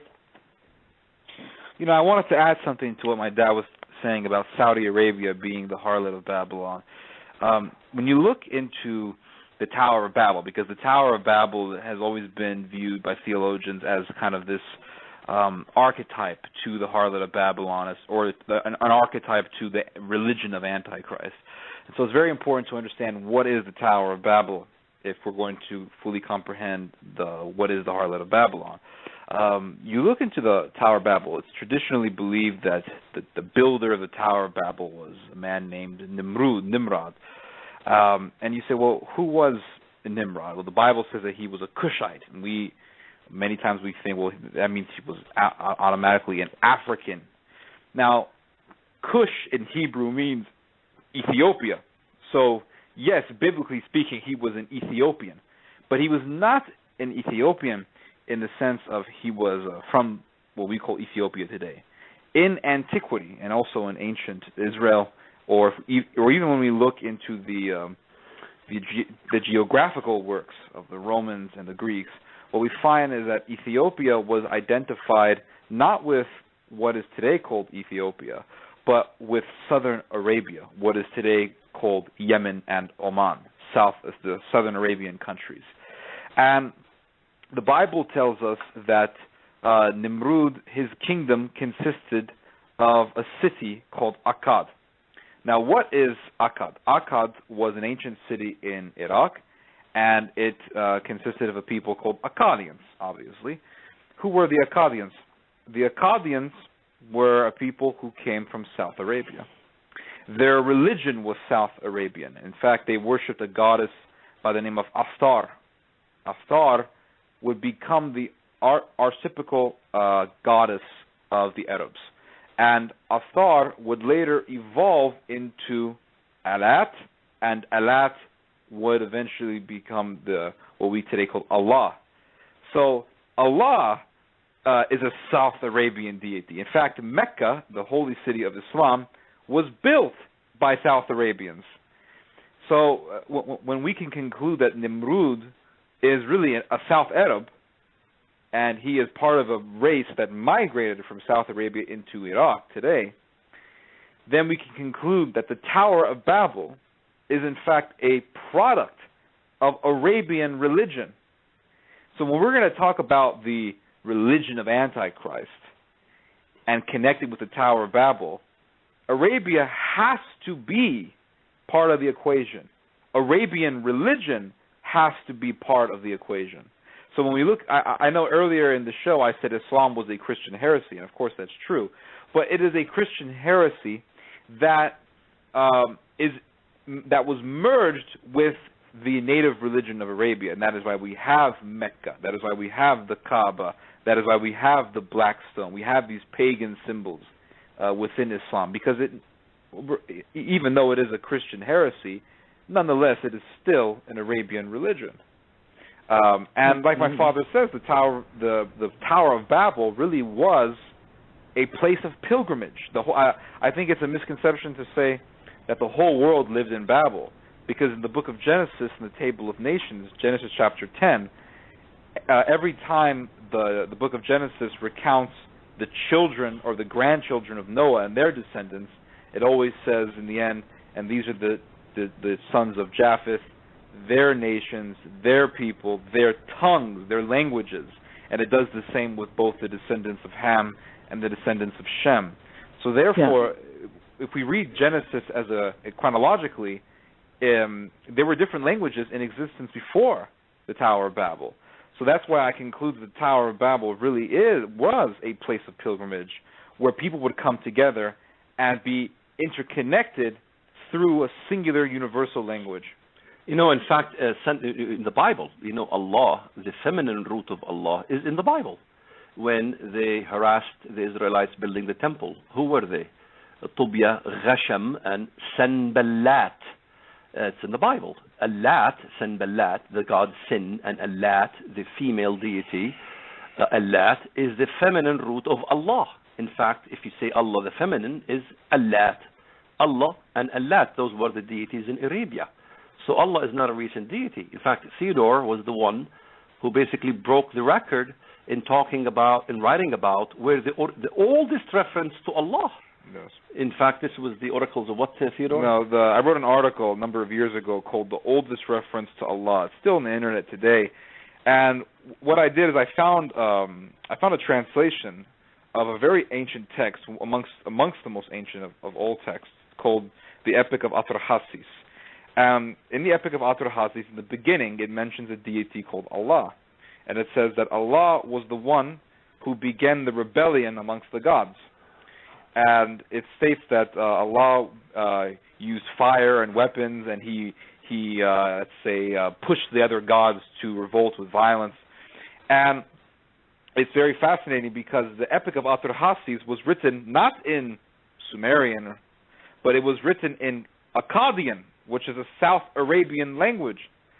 So here is an epic. And not only that, the epic is estimated to have been written at around 1700 BC, but even some Sumeriologists calculate the date to be around 1800 BC. So no matter which conclusion you come to, it's both very ancient. And it mentions Allah in the Akkadian, which is a South Arabian language. So here we have Allah mentioned in an Arabian language, in an ancient Mesopotamian text, going back to 1700 or even farther than that, 1800 BC. So it goes back very, very ancient, very ancient. Almost 4,000 years. Yeah. And therefore, because it was Akkadian, it would have been in existence in the time of Nimrud. This is why I'm saying this, is because if it can go back that far, and because it is in the Akkadian language, which would have been the language that was being spoken in the time of Nimrud, it makes sense to say that Allah was worshipped in the time of the Tower of Babel. One of the references to the Antichrist is Nimrod in the Bible. Yeah. Well, would it be fair to say that Allah has the same characteristics of Satan? Absolutely. In fact, some of the names of Allah in the Quran, Allah has 99 names. One of them is Al-Mumit, the one who causes death. Ad-Dar, the afflictor. Khayrul Makirin, the greatest of all deceivers. Al-Mutakabbir, the most proud. Hello, in the Bible, when we read the Bible, in fact, the most proud, the one who causes death, Apollyon, and so on and so forth, was none other than the Antichrist and the devil. So very much the attributes to the devil are in the Bible. They're in Islam and the Quran. In fact, even the Antichrist and the Christ in Islam, the Messiah of Islam is called the Mahdi, the coming Messiah of Islam. And he, in Islam, brings 7 years of peace. That's how he's recognized, 7 years of peace. And he has to make 7 years of peace. This is why he can't go against the Bible, which God already proclaimed. He basically will confirm a covenant for 7 years, that is. And in Islam, you cannot have a peace treaty for more than 10 years, 7 to 10 years, at the most 10 years. So there is a peace treaty of 7 years in Islam, in which it's broken in the middle. And in fact, they take, Antichrist stands in Jerusalem, proclaims himself, giving himself attributes to God. That means he gives himself names that belongs to God. In fact, if you look at the names of a Mahdi or Muhammad even himself, what does Muhammad mean? Muhammad means the glorious one. How can you call any man the glorious one? He is As-Siraj al-Munir, the glowing lamp. He is Al-Awwal, the first. He is Al-Akhir, the last. He gives his names. This is the confusion. People think that Islam doesn't worship a man. Yes, they do worship a man. In fact, in every Muslim home you see Allah, Muhammad next to each other.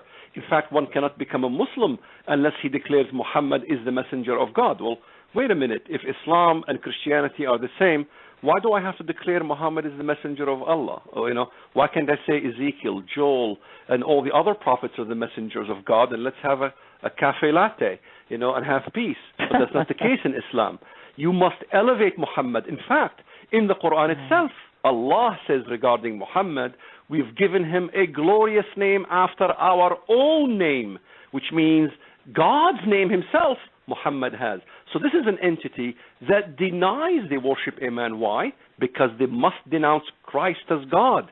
No man can be God, but at the same rate, they do worship a man, Muhammad, even worship the black stone. How does a Muslim get his sins cleansed?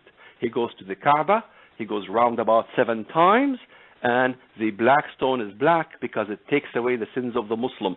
So even the idol has become deity in the Kaaba. Every Muslim bows to it. It's an image. And in fact, even if you look at Acts chapter 19, verse 35, do not worship Artemis and the image that fell from Zeus. What was the image of Artemis that fell in Zeus? It was a black stone, a meteor, exactly as we have in Mecca. So the Bible itself tells us that a meteor or a black stone can qualify as an image. Now in Revelation it says everybody must what? Bow to the image of the beast. Hello, that's an image, could qualify as a black stone, not just a statue. Well, it put me in mind of Shadrach, Meshach, and Abednego were in that area, and they had to bow down to the, essentially it'd be like bowing down to Mecca, wouldn't it? Absolutely, Colossus. And what's fascinating Colossus, is when we go to that story in Acts where Paul confronts the pagans for worshiping Artemis, there's actually archaeology that I've found found in Arabia that was made by Greeks, and there was actually one inscription that they translated from Greek into English that literally said verbatim, it said Artemis who is Alat, and it was amazing how the Arabs and the Greeks, they identified Artemis with Alat, who was really, if you look at the black stone, which is in the holiest image in the Islamic religion, the black stone originally was a symbol of the goddess Alat, and the Romans, when they saw her, they identified her with Aphrodite, and the Romans also called Aphrodite Lucifero, which we call Lucifer, light bearer. And so not only was Paul dealing with this same deity, but he was dealing with Satan. Yes. And so the Muslims worship the same deity. In fact, if you look at the famous reference, every knee will bow, every tongue will confess, and every Christian in America will know that verse, that Jesus Christ is Lord. But if we look at the book of Isaiah, I believe it's in 48, it talks about every knee will bow, every tongue will confess, Bel bows, Nebo stoops. Bel, according to Arthur Jeffrey, one of the greatest scholars on Islam, he says Bel is the god moon god Sin, the crescent moon. So when the Bible says Bel bows, Nebo stoops, is talking about the crescent moon bowing when Christ comes, which means the end of Islam. In fact, even the depiction in Revelation chapter 12, the woman with the crescent under her feet. Hello. In other words, it's stomped on. It's stomped on by this vision by John of this woman. We depict a woman as Israel. The Catholics depict it as Mary. And we have, agreements about basically this threat that comes to gulp Christendom, to gulp Israel as well. It is many layers of the prophetic structure in which the crescent moon is literally mentioned in the book of Revelation and how it's defeated. Well, it's interesting. I mean, you've walked us kind of through how, Babylon and the organized false religions, and so essentially there's going to be soon, I guess, a world war between the forces of the, Pseudo-Christian West and these radical Islamic nations. Is that fair to say? The emerging beast mentioned in Daniel, we're talking about these Islamic nations, or convincing Islam to join the pluralistic world church, I guess, under a peace agreement. The city of Jerusalem will become, I'm assuming, an international religious center for 7 years, and then what happens next? I mean, help our listeners really understand. You make an interesting question. You make an interesting question because you say essentially there'll be a war with the West. Well, we have to think about what the mindset of the Western prophecy crowd. They think that the Antichrist basically rules the entire globe because it says the whole earth. We can get into that subject later on. But that's not accurate when we think the whole earth becomes part of the Antichrist. Why? Well, in Daniel chapter 11, the Antichrist, he declares war on the strongest fortresses If he declares war on the strongest fortresses, the strongest military might, that means the Antichrist system is not the most powerful military might in the world. There are more powerful than him. If he declares war on the strongest, well, some will assume, well, he must defeat them. Not so, because the verses in Ezekiel chapter 28, verses 7 and 8, everybody should read those, because it talks about the defeat of the Antichrist. He's called the cherub in that very chapter, and he's described as a man, also described as a man in Isaiah chapter 14. It talks about his end. God will raise nations, the most terrible of the nations. Most terrible doesn't mean ugly.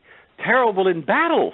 The most terrible nations in battle, the most powerful nations in the world, will take him, and they will cast him into the pit.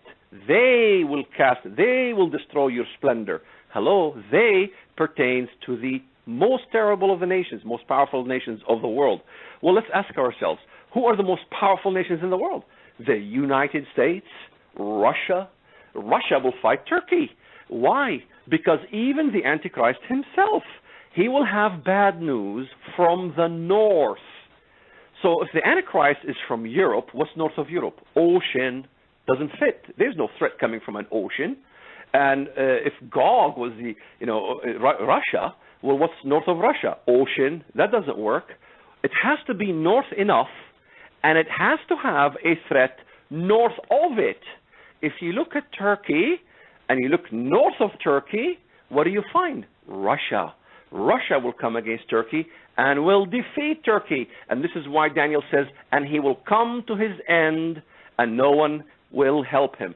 So eventually, it will be similar to Nazi Germany, in which, for a change, the United States and Russia will ally together, the most powerful nations in the world, with the Europeans. The ships of Khittim will come against him.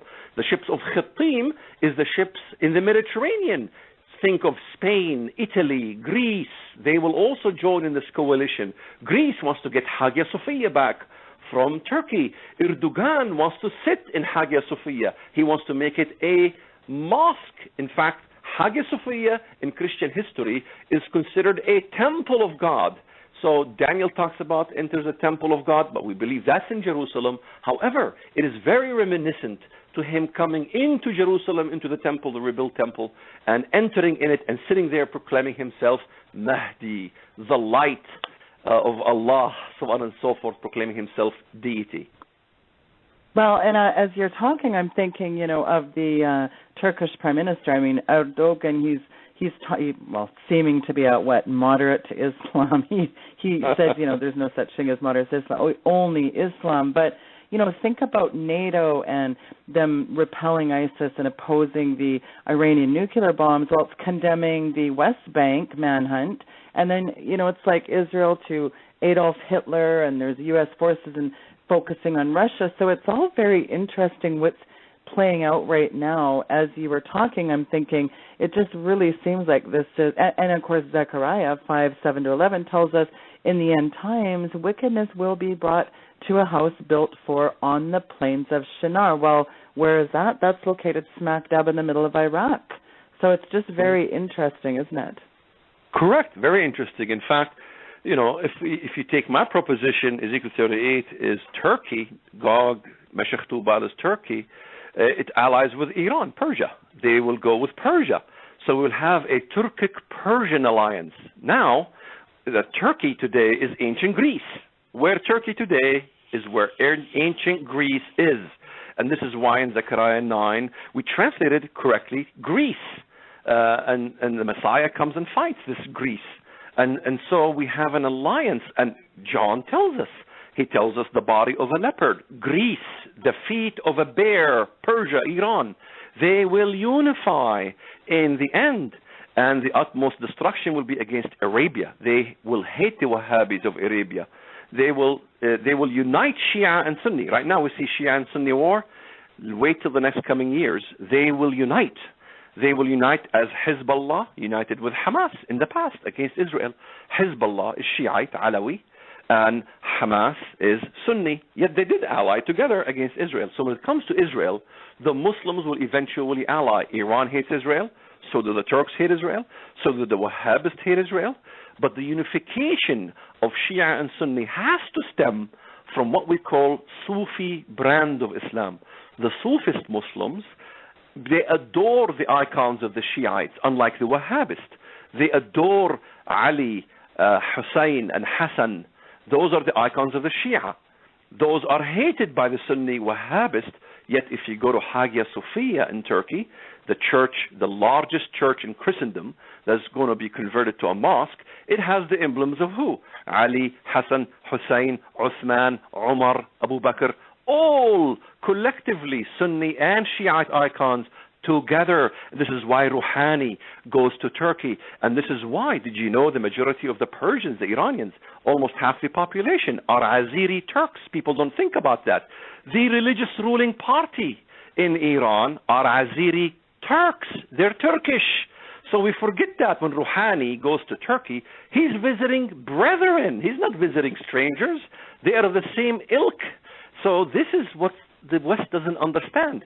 Those intricate, different, family and sectarian issues is not understood in the West, and this is why they can't see the full picture, either biblically, prophetically, or even politically. Talk about, you're so right, and I really want you to get into, when you talk, and of course in your Bible prophecy series, you talk about the coming Muslim Antichrist, you talk about one world government. I want you to tell our listeners, and for those who are just tuning in, of course, we have Walid Shoebat and his son Theodore joining us. I want you to talk about what you believe the mark of the beast is, and then we're going to springboard into what I find to be a very disturbing trend, and it's the marking of Christians for persecution, how it's begun, and sort of the prelude to the coming Antichrist. So get into that for our listeners, please, Walid. Well, it's very important when we understand in Revelation, I believe chapter 13, there's three different flavors. The name of the beast, the mark of the beast, or the number of his name. So there's not one flavor, there's several flavors here, but the essence of it is the number of his name and the name of the beast. When we think of a name of the beast, most people think, well, it's a name of the Antichrist on their foreheads. Not exactly. It's not going to say Hillary Rodham Clinton on the foreheads of the followers of Antichrist if Hillary becomes the Antichrist. No, it's not a literal name. We have to think of a name from an allegoric perspective. Think of Jesus. Jesus has a name. His name is what? His name shall be called Wonderful Counselor, Mighty God, Everlasting Father, Prince of Peace. Those are not literal names. Those are, in essence, descriptions. If we look, his name shall be called Emmanuel, which is God with us. Well, his name is not Emmanuel. The Messiah's name is not Emmanuel literally. If his name was literally Emmanuel, the Messiah will come from Mexico. But he came from Bethlehem. His name is Emmanuel, which is God with us. What's God with us? That's our creed. That's our statement of faith. We, the Christians, believe God came down to us. That's what it is. And in essence, if you look at the name of the beast, it is the creed of the beast, the title of the beast. And it is literally etched on what is called charagma in Greek. Charagma really is badge. Look at Strong's, it tells you. So they have a badge of servitude, and on it written the creed of the beast. They put this badge on their foreheads. Hello, why are Muslims putting these badges on their foreheads? Just look at every Muslim demonstration, Muslim terrorist group, Muslims, they are putting badges already in their foreheads. Why? Because in Islam, in the Hadith, Muhammad, the Prophet of Islam, talks about the end times. In fact, the Quran itself talks about the end times. In fact, in the Quran, it talks about the beast coming out of the earth. Well, we have in the Bible the beast rising from the earth. In the Quran, the job of the beast who rises from the earth, comes out of the earth, is a good job, not a bad job. He marks all Muslims on their foreheads. So when you see a party, you will recognize who is and who is not Muslim from the marking on their foreheads. Ever look at in Muslim males, especially Egypt, over 90% of Muslim males have a prostration mark on their forehead, what they call zabiba. They love the marking on their foreheads already. They do this from prostration hard on the ground. Why? Because all Muslims must be marked on their foreheads in the end times. And in fact, Muhammad, the Prophet of Islam, talked about the salvation of a Muslim. He shows the Muslim in Judgment Day the registrar of all his sins. And he says, have you anything to say about these sins? And the Muslim will confess, indeed, I have committed all these sins. And then the angel will tell the Muslim, but we have a favor for you. Here is the badge that you wore. On it written, La ilaha illallah Muhammadun Rasulullah. Written on it, there is no God but Allah, and Muhammad is his messenger. The very call to the prayer that Mr. Obama talked to the New York Times, that was his favorite sound, the mark of Islam, the Bismillah in the name of Allah. All these things are reminiscent to marking on the foreheads. In fact, this is part and parcel of Islam. In the end times, all Muslims will be marked on the foreheads. Could you imagine me as a Muslim when I read the Bible? The marking on the foreheads and the right arm, it's not the hand, it's dexios, the arm, on the shoulder of the arm. You can see Muslims putting these badges on their right arm and their foreheads, giving allegiance. In fact, you look at the Khilafah today. What are the Muslims doing with al-Baghdadi?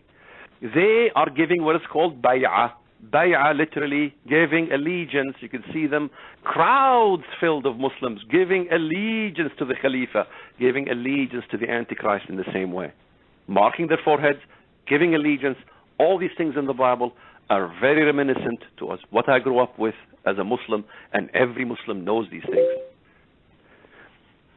Well, weigh in on that, please, Theodore.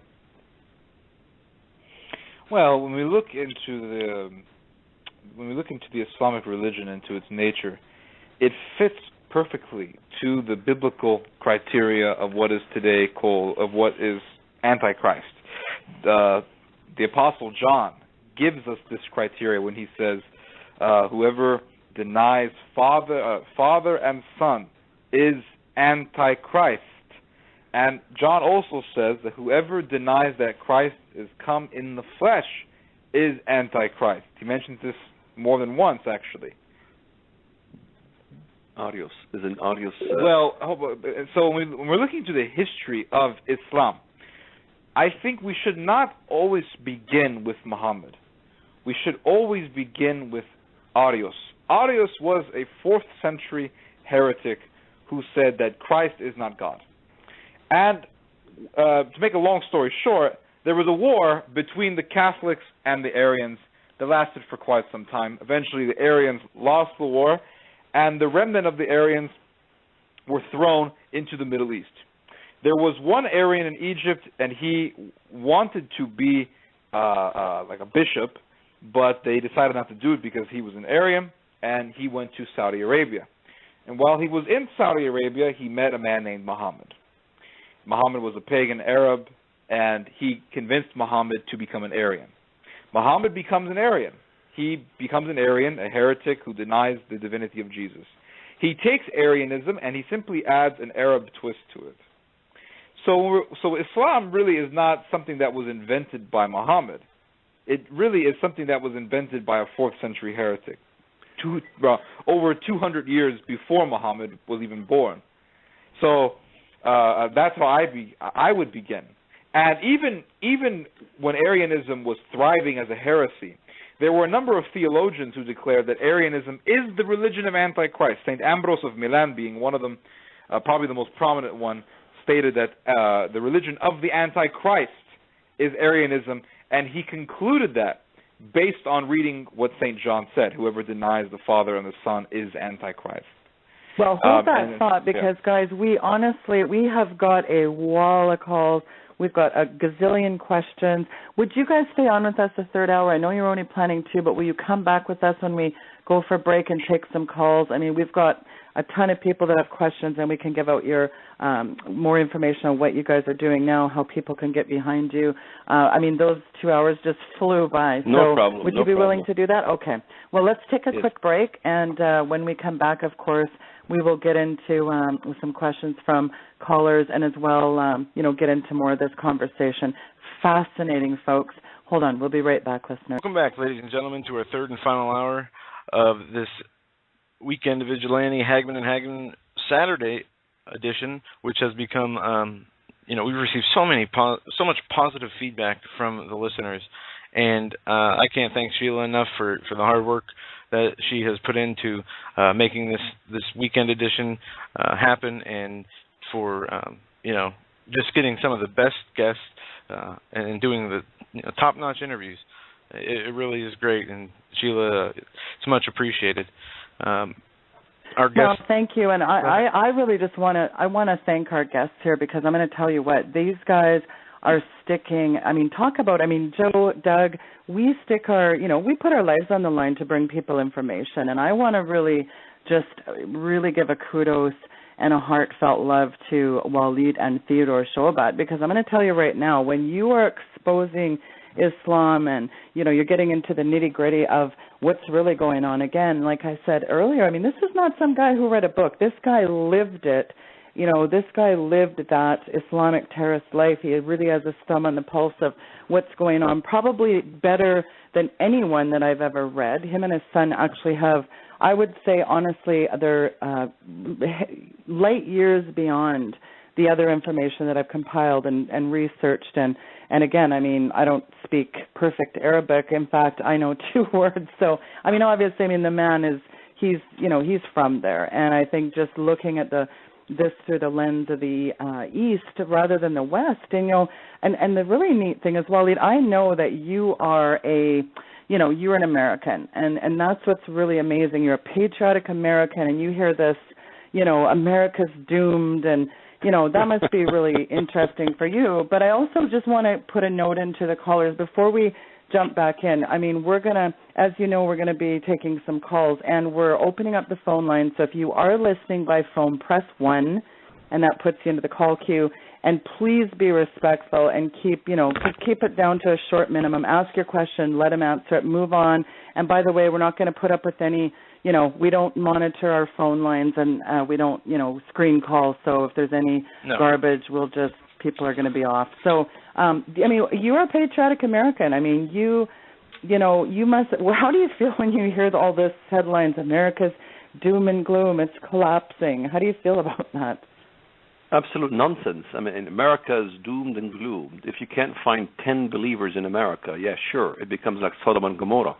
In fact, Babylon becomes like Sodom and Gomorrah because God says, which is really, Babylon is Arabia, come out of her, my people, lest you suffer in her plagues. In fact, that's exactly what happened. And when the first Iraq war, when Saddam Hussein lobbed Scuds, all the migrant workers, all the Christians left. And so this is the same thing that will happen. You can't destroy a country if there is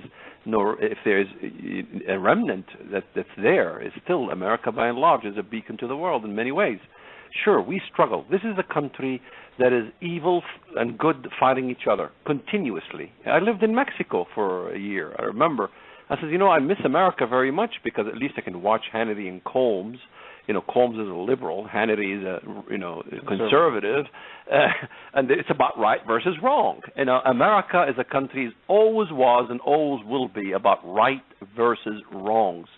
Sure, the wrongs can have victories, but the rights have victories too in this country. So it's, in essence, it's still the beacon of the world. But it's not what we say or teach that is the great thing. I teach a lot, and I write articles. I look at Jesus in Matthew 25. He says, I was hungry and you spoke out. No, he says, I was hungry and you fed me. We also run Rescue Christians. We are literally saving Christian lives, and thank God for America. Americans, by and large, help and aid us to aid the persecuted Christians in Pakistan and elsewhere in the Middle East, in which we send rescue missions to take Christians out of danger zone. That's the thing Christ talked about when he talked in Matthew 25 about helping the brethren, that is Israel and the church who is suffering in Mosul and so on and so forth. We need to be vigilant and being active in helping and aiding Christians as well. So we'd like to tell your listeners about, that to look up Rescue Christians in our website. Can I add something real quick? Right now, we're actually doing a project. We're the only people in the world who are doing this. Right now, we're doing a project in order that is bent and intentional on rescuing Christians in Pakistan from slavery. In Pakistan currently, there are around 20,000 Christian families who have been enslaved by Muslims in brick factories. And what they do is they really get Christian families to work in these brick factories, and they don't allow them to leave. And they leave them in bondage and enslavement. And also, the women, the girls, the daughters are allowed to be raped, sexually tortured, sexually mutilated. In fact, there was a girl that we rescued. Her name is Tanya Rebecca. You can look her name up and you can find her story. She was kidnapped by a gang of Muslims. They sold her into slavery. She became a sex slave to a Muslim gang. They took her, stripped her completely naked. They got a rope and they tied her around a tree. They got knives and they cut her body throughout her whole body. They made these very large cuts. They burnt her body with lit cigarettes, and they gang raped her over and over again. And when you think that's bad enough, they turned her around and they carved a hole on her anus, and they raped her through that hole over and over and over again for several days. And we rescued this girl and we interviewed her, and she explained all of these things. So in order for us to continue to rescue these Christian girls and families who are suffering this sort of diabolical, sadistic evil, we need your help. So I'm asking the audience to go to rescuechristians.org.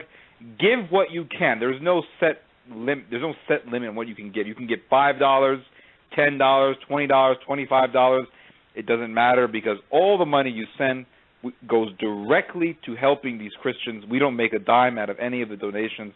It goes directly to helping and saving Christian lives. We literally take these Christians, put them in safe houses, and in many occasions we take them to different countries, to Thailand, to Sri Lanka, and to other nations as well. So we're the only people doing this. We have an actual rescue team in Pakistan doing this.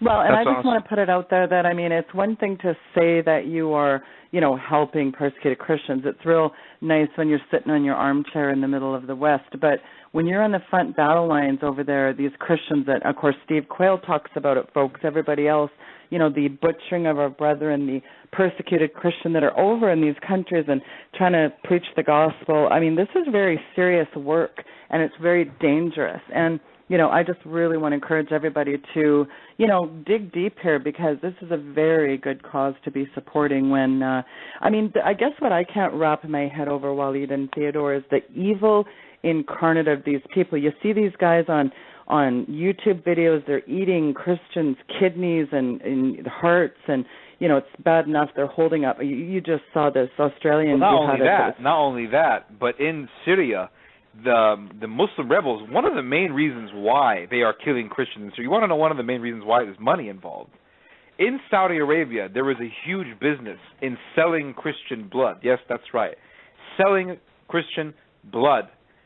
We did an interview with a Christian woman, a nun, Eastern Orthodox nun by the name of Hatun Dojan. She has a monastery in Germany, but she does a lot of work in Syria. And she explained these things to us. And she said that in Syria, she met with a rebel jihadist in Syria who converted to Christianity. And he was explaining to her that there is a big business in killing Christians, because he says in Saudi Arabia there is a superstitious belief that if you drink Christian blood, or if you wash your hands in Christian blood, Allah will give you salvation, because there is some kind of power. They believe there's some kind of power in the blood of a Christian. And so he says that when we kill a Christian, we behead him, we will drain the blood from his body and put them in little vials. And we will receive literally $100,000 for every vial of Christian blood. Small vial. Because they believe, they really believe, that if they bathe their hands in Christian blood, Allah will give them salvation, and it guarantees their salvation. So not only is there yeah. money in murdering Christians over there, you have the other side where the big pastors kill the souls of Christians by misleading them and telling them what they want to hear. It seems like but no matter where you go, yeah. it's yes. No, but can you give that website out again? RescueChristians.org. And again, you can give as much money as you want, $5, even $1 if you want. Doesn't matter. One word, RescueChristians.org. RescueChristians.org. No hyphen. But there's one thing I want to add.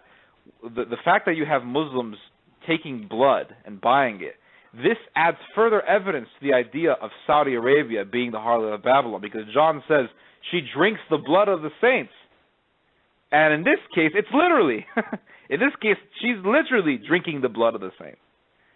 The Catholic Church doesn't drink blood. There's no business in Rome of drinking Christian blood. There's no business anywhere in the world of drinking Christian blood except in Saudi Arabia.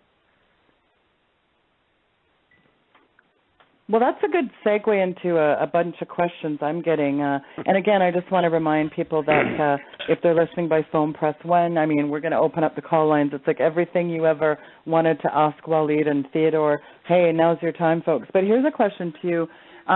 We have email questions, and one of them is that did the Vatican start Islam? What's your response to that?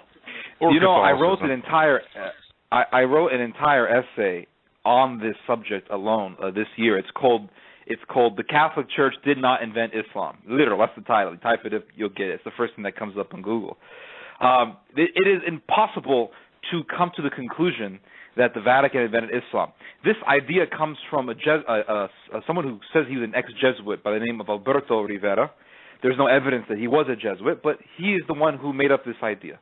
And Jack Chick picked it up, and it spread like wildfire. But when we look into the actual sources, let's go back to the Catholic documentation that was written in the time of Islam's beginnings. So you look at back when Islam first came as a religion. You read the Quran. One of the most famous verses that Christians love to quote when exposing Islam is Surah 9, because in Surah 9 it says, "Kill all those who do not believe in Allah until they confess Allah." Well, I read the whole chapter, and you read the verses that come just before that verse. It mentions the people, Muhammad mentions the people that he wants to kill. It says, the Jews worship their rabbis, and the Christians believe their monks. Well, excuse me, who believes in monks? Who hears monks? It's not Protestants, it's the Catholic Church or the Eastern Orthodox. They have monks. So even Muhammad, when he wrote the Quran, he was saying, go kill Catholics, go forth. Before Muhammad died, he said there will be two cities you will have to invade, Rome and Constantinople. Why? Because Rome is the head of, at his time, Rome was the head of the Western Roman Catholic Church, and Constantinople was the head of the Eastern Orthodox Church. So, and not only that, but you look into some of the oldest Catholic sources in the time of Islam's beginnings. What are they? You look at amongst the most ancient sources are the writings of a Catholic theologian by the name of Theodore Abukura. He lived in Iraq. He was a Catholic bishop, and he confronted Islam when it first began as a religion. And I have read all the writings of Theodore Abukura. And he declares the religion of Islam to be antichrist. He declares the religion of Islam to be evil, to be heretical. And in his writings are recorded about 2 or 3 debates that Theodore Abukura had with Muslims. And you read the debates, the Muslim is refuting or going against Catholic theology, the Catholic theology of the Eucharist, the Catholic theology of, let's say, the crucifixion, the Catholic theology of the Trinity. All these things Theodore Abukura is debating. Not only do we have the writings of Theodore Abukura, but we also have the writings of John the Deacon, who was around the same time period. And he also declares Islam to be a heresy. Then you have the writings of John of Damascus, which is around the 9th century, a little bit later. And John of Damascus declares Islam to be the religion of Antichrist. Not only that, but he says that Islam was invented through the Arian heresy. And around that same time, in the year 849, the Muslims arose and tried to invade Rome. And even a number of years before that, they tried to invade Rome again. So why, and even before Islam was invented, the Catholic Church was combating what? Arianism. Muhammad was an Arian. Islam is really an Arabian version of Arianism. So how could the Catholic Church be battling, or why would the Catholic Church invent another form of Arianism when it was already combating Arianism before Islam was even invented. So there is not only is there no historical documentation, but when we look at the documentation that we have, it directly contradicts what Alberto Rivera said and what other people who say that the Catholic Church invented Islam say. So that's what I would. Wasn't it the first Catholic that exposed Islam was Ricardo de Montecroce? And Martin Luther, in fact, the reformer, he was not knowledgeable about Islam. He was complimentary of Islam, didn't know much about Islam until he read the works of Ricardo de Montecroce, a Catholic who went into the Muslim world and wrote his essays about Islam and what was Islam, which caused Martin Luther to change his mind about Islam. And this is why Martin Luther, when he talked about the religion of Antichrist, he says that the body of the beast is Islam, but that the Harlot of Babylon is the Catholic Church. Nevertheless, he recognized that Islam was the danger essence and that Islam will be the beast. Okay, well, I'm going to just give I'm getting a whack of emails here, and I've got some questions. I'm going to give out the number for people as well. It's 661-244-9839, folks, if you do have a question, and I'll get Joe to take some calls. But one of the questions that I do have is this, and it says it's for Walid, and the next one is for your son. I'll ask Theodore this first one. Being that you are a young person, I'm assuming that you're, I don't know how old you are, I'm assuming maybe 30-ish. 23. Okay. 23. So I'll be turning 24 in September. Okay. So being in your 20s, the question is, how does Theodore view Islam and the Muslim Brotherhood and the umbrella organizations that are giving birth, being that he's a young person stepping back outside this and looking, like not through the eyes of, say, your dad who was actually immersed in that culture. So that's the question to you. Well, the answer to that question is really the way I look at the Muslim Brotherhood is the way my father would see it, because what I know about the Muslim Brotherhood, most of it comes from my father. The way I see Islam, I see it, most people today, even amongst conservative circles, they see Islam as just simply, they like to look at Islam through a secular perspective, meaning they are these people called Muslims, they want to kill us, that's why we must expose Islam. The way I look at things is a little bit differently. I say, I don't look at Islam through a secular perspective. In fact, I don't look at much of anything through a secular perspective, but through a theological lens. And when you look at Islam, I see Islam as a danger. Why? Because it is a heresy. And Islam is violent because it is a heresy. Islam is dangerous because it is a heresy. I would say Islam, I don't like this idea of seeing everything through secular eyes. Like, you see these big conferences that a lot of these conservative activists have, and they just say, keep it secular, don't talk about religion. Why? Let's talk about religion. Islam is a religion. This is a religious conflict. Islam did not come to destroy secularism. Islam came to destroy Christianity. So the way I look at the whole conflict is not a war between Islam and the West, or a war between Islam and the modern world, but I see this conflict as a war between Islam and Christendom. That's the way I would see it. Okay, and this one is to your dad. Islam is interesting. Also, it's interesting to note that Obama in America is okay to abort children, yet the Islam nation is on the uprise. Please weigh in on that. Oh, okay. Well, we have a liberal movement in America, and Obama being liberal, or even the Congressman Keith Ellison, who swore on the Quran being Muslim, and he is also liberal. How does that make any sense? We have to understand the first myth we need to understand, Islam is not a conservative religion. It is not what you think it is. If it is conservative, why is Keith Ellison, who proclaims himself as Muslim, liberal? So, that doesn't refute that Obama could be Muslim, a closet Muslim, because Islam believes in what is called al-ishtirakiyya al-islamiyya, Islamic socialism. In fact, the story of the Makkiyans and the Al-Ansar, al-Muhajirun wal-Ansar, when the Muslims in Mecca seeked refuge in Medina, the Muslims in Medina shared the wealth. Sharing the wealth comes from Islam. In fact, this is why even under the government of Muammar Gaddafi in Libya, or even Hosni Mubarak in Egypt, it's Islamic socialism. So you have Islamic socialism. In fact, Islam doesn't believe that life begins at the moment of conception. Islam believes in what they call gestation period, in which the soul has not entered into the fetus. That means it's basically a blob. So this tickles the ears of the abortionist. In fact, Islam has what is called himaz. The himaz in Islam means environmental protectorates, in which this tickles the ears of the environmentalists. In fact, Islam doesn't believe, many of the theologians or the slick willies of the Islamic movement in America talk about theistic evolution, in which the Quran talks about how God rent the earth asunder and from this gaseous and all these things, which means Islam really, in essence, in modern times, have believed in theistic evolution. So this tickles the ears of the evolutionist. Al Gore, when he quotes his stuff about Islam, in fact, you could look up my articles, Al Gore and Islam.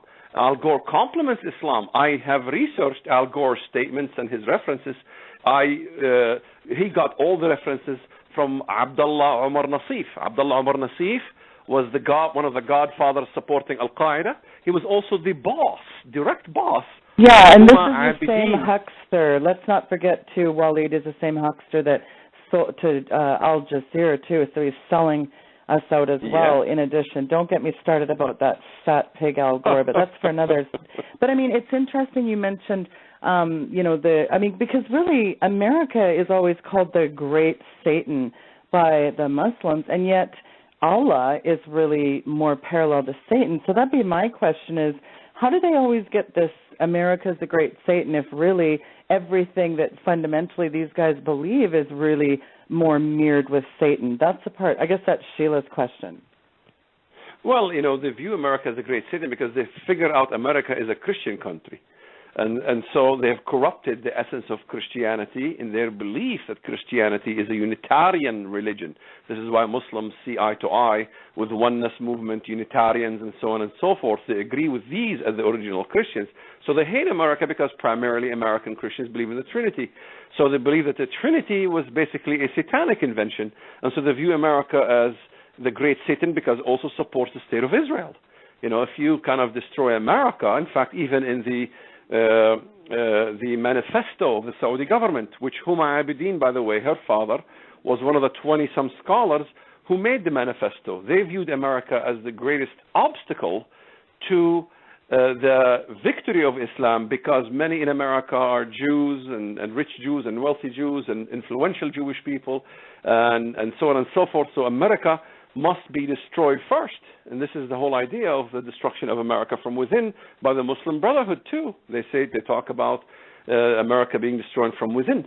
So they view America as the great clog, basically. It's the obstacle for the advancement of Islam globally, because any global movement, if God forbid Turkey, which is going to happen, become the Ottoman Empire, who's going to stop it? It's going to be America. So they want to remove all the obstacles that stands against Islam, and that would be primarily the United States of America. And this is why I'm behooved at many Christians who view America as it's doomed. They have the harbingers and all these things that America is, it just drives me crazy to watch Americans think of America as a great Satan in a way. Well, can I add something to that? This whole idea of America being destroyed, I'm actually quite surprised of how many people still believe that. When the Japanese were formulating their empire and they were expanding all throughout East Asia, they had this fantasy that they were going to invade America. And even the Japanese government, the imperial government, was already giving the title to the emperor, Hirohito, as emperor of the Americans. As laughable as that sounds, they were quite serious about it. But here's the most fascinating part of this, is what the Japanese government feared the most about invading the United States was not the American military. Their number one fear was the average American, because the Japanese understood that the average American has a weapon, shotgun or some sort of firearm. So they said, they knew, the Japanese understood that if they were going to invade America, it was not going to be as easy as invading China, where no one had guns, and it was very easy to go in there and rape and pillage and chop people into pieces. To invade America would be much more difficult. So any country thinking of invading the United States is living in a fantasy world. It would be very difficult. Okay, Joe, we got some callers, hey?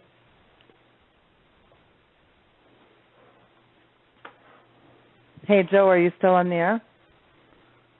Oh, I just pulled my dad. I talked while I was muted and didn't notice. He does that all the time. But Chance is on with us, a sponsor of owner of American Survival Wholesale, our sponsors. Chance, what's your question? Blessings, Sheila. Listen, so I came across an article, and we're talking about persecuted Christians. Now, if I could, I'd like to read a little bit of this and then a little prayer as well. Around the world, many believers are persecuted, imprisoned, and even killed for their faith. Since Jesus laid down his life, over 43 million Christians have become martyrs, and right now 200 million people face persecution for believing in Jesus, and 60% of those people are children. In the Bible, there are several examples of prayer, and let's start with Ephesians. Ephesians 1:8 says, "Please pray for persecuted believers who know the hope God gives." Ephesians 3:16, "Pray the Holy Spirit would strengthen them." Ephesians 3:17, "Please pray persecuted believers would know how much God loves them." Ephesians 6:19, "Pray that they would know how to share the gospel." And Ephesians 6:20, "Please pray that persecuted believers would fearlessly tell others about Jesus." And as far as practical needs, please pray that persecuted believers would have access to a Bible, they would have courage. Please pray for believers who have been rejected by family and friends. Pray that God would surround them with a new Christian family who loves them and supports them emotionally and physically. And pray for God to be an advocate for these women who are socially vulnerable, who have lost the custody of their children because of their faith. Please pray that God would provide persecuted believers with jobs and safe places to live.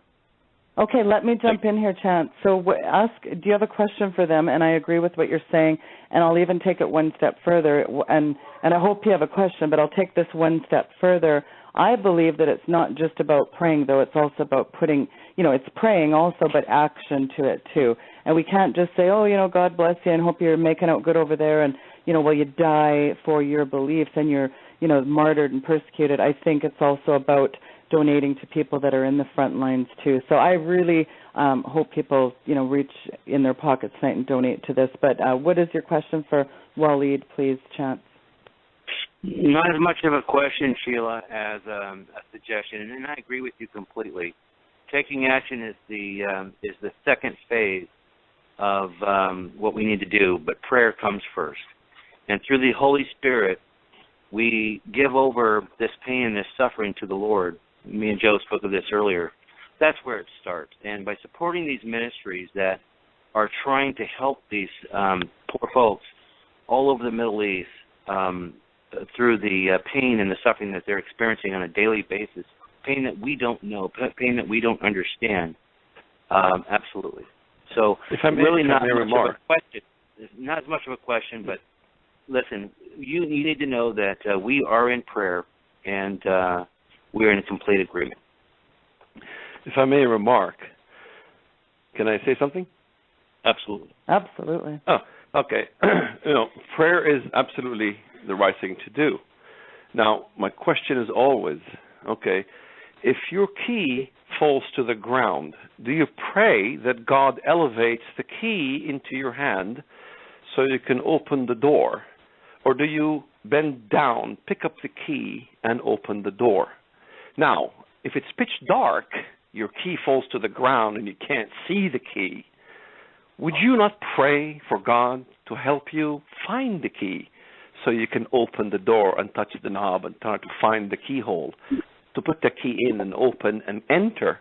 So it goes together. We pray at times when the issue is beyond us and we can't do anything about it. But if something we can do something about, indeed we pray in action. And this is why if you look at our website, it is in action. It is information in action. And this is part of our motto. And that is activism in action. That's a very good point. That's a very good point. We start with prayer, and we give it over to the Lord. but we also, as believers, need to take action.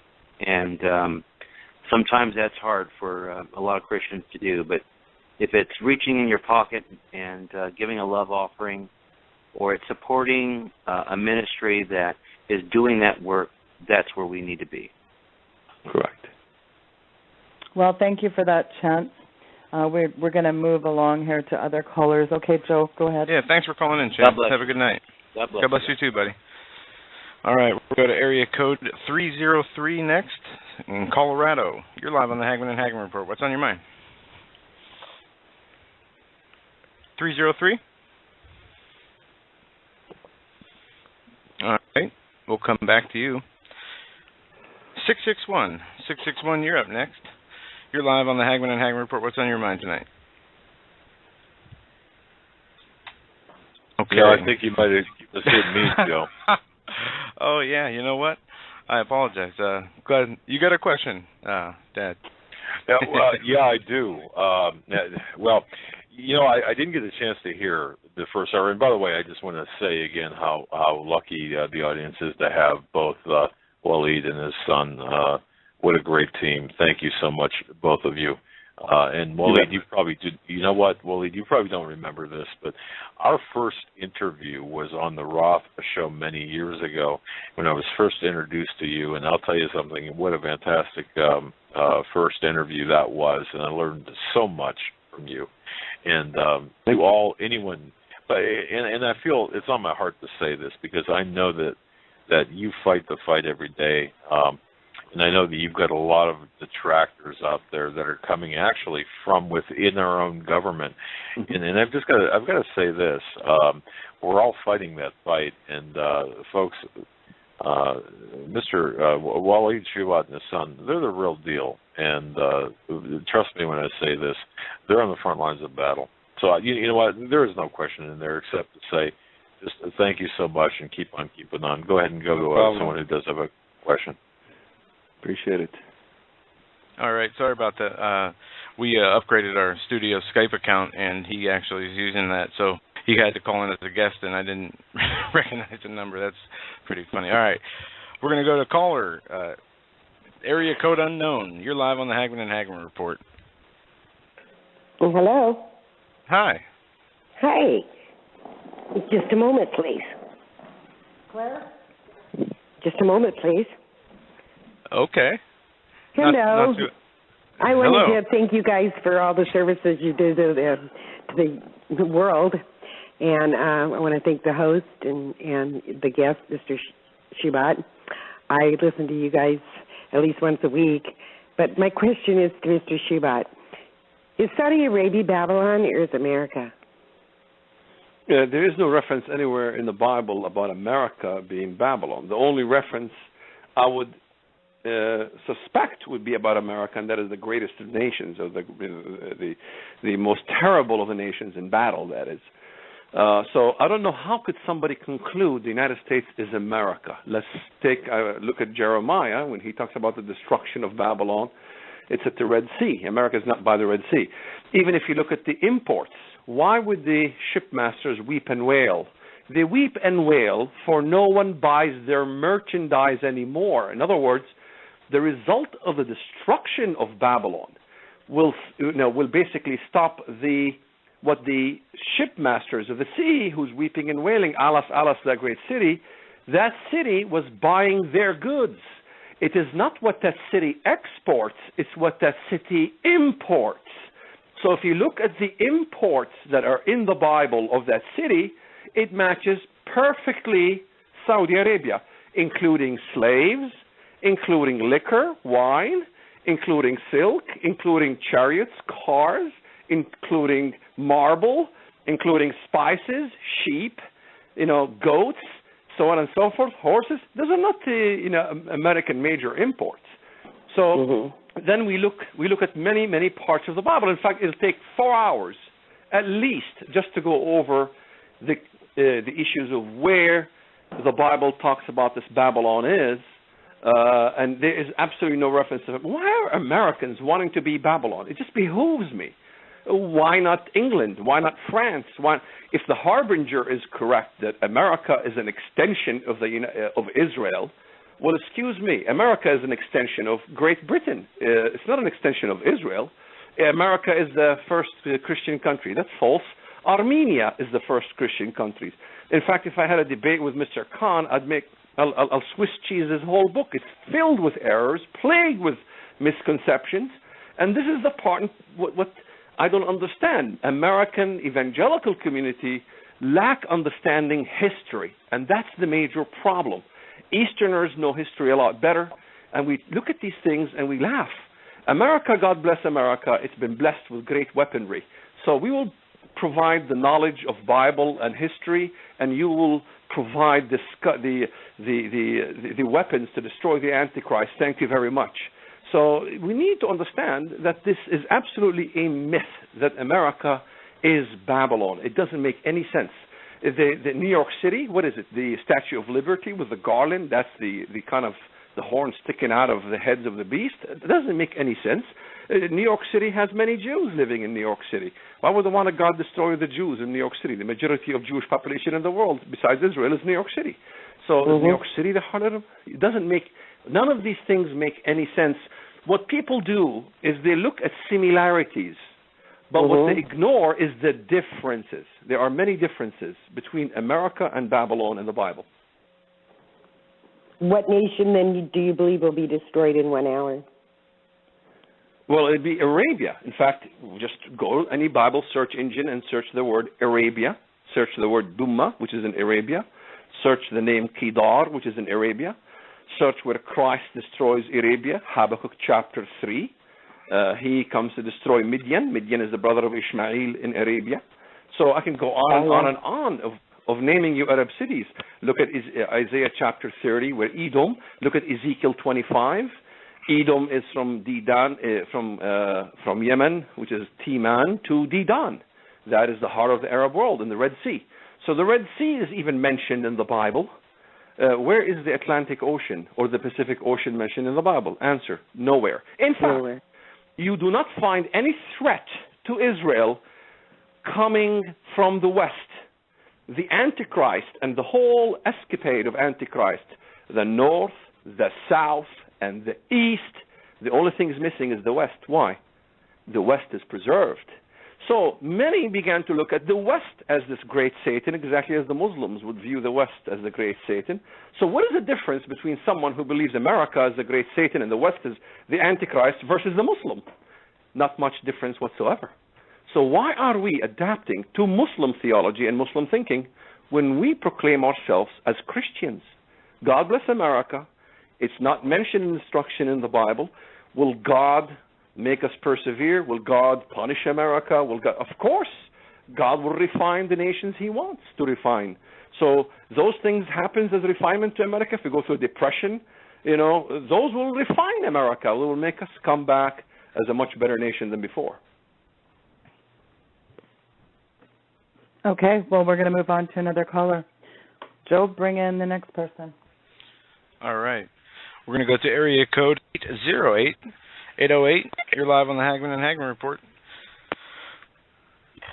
Hey, what's your question, caller? Hi, aloha, it's Quiet Guy calling. Hey. Can you hear me? Hey, yeah. Yes, we can. I have a couple of questions and a comment for Walid, I guess. First of all, does he recognize that the House of Israel as the British Commonwealth, which I could ramble on a long time about that, and about what he can contribute to about, I don't know, I agree that the man of sin, the man of perdition is going to be the Arabian, referred to a couple of times obscurely in the Old Testament, and the House of Saud being established by a renegade Jew, which I kind of suspect might be the root, the source. And my comment is about, I'll tell you what, Professor Walter Veith, he's a Seventh-day Adventist, but nevertheless, he makes a really excellent case for Islam being perpetuated, established by the Vatican by his 40-year-old Catholic widow wife. And if you put a cathedral and a mosque next to each other, they all have exactly identical Babylonian symbolism. The sun and the moon. This speaks for itself. All the identical Babylonian symbolism in a mosque and in a cathedral. And I'll answer the last question or the last comment that the caller made. I'm very familiar with the work of Walter Veith. In fact, I watched his whole lecture and all that.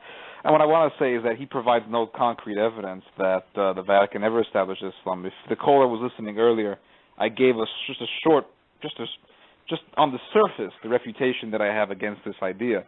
Again, there's no evidence that Muhammad's wife was a Catholic.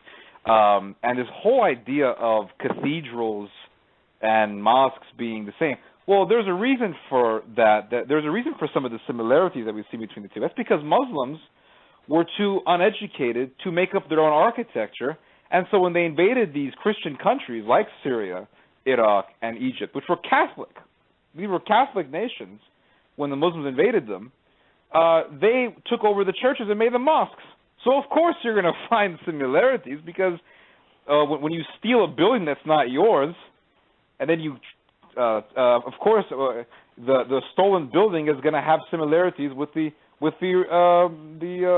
one who originated the design. One of the largest mosques was a church in Cordova, Masjid Walid Abd al-Malik. It was a church. So yeah, sure, you're going to see the mosque looking like a church, because in Cordova, when they invaded Spain, they converted the church into a mosque. But let me also ask, is the caller still there? Oh, he's not there. Okay, so nevertheless, the Inquisition is perpetuated, and it serves exactly the purpose of getting rid of all the infidels. Islam. So what was wrong with the Inquisition, though? Hold on. What was wrong with the Inquisition, though? What was wrong with the Inquisition? Getting rid of infidels. Getting rid of the infidels. Who were the?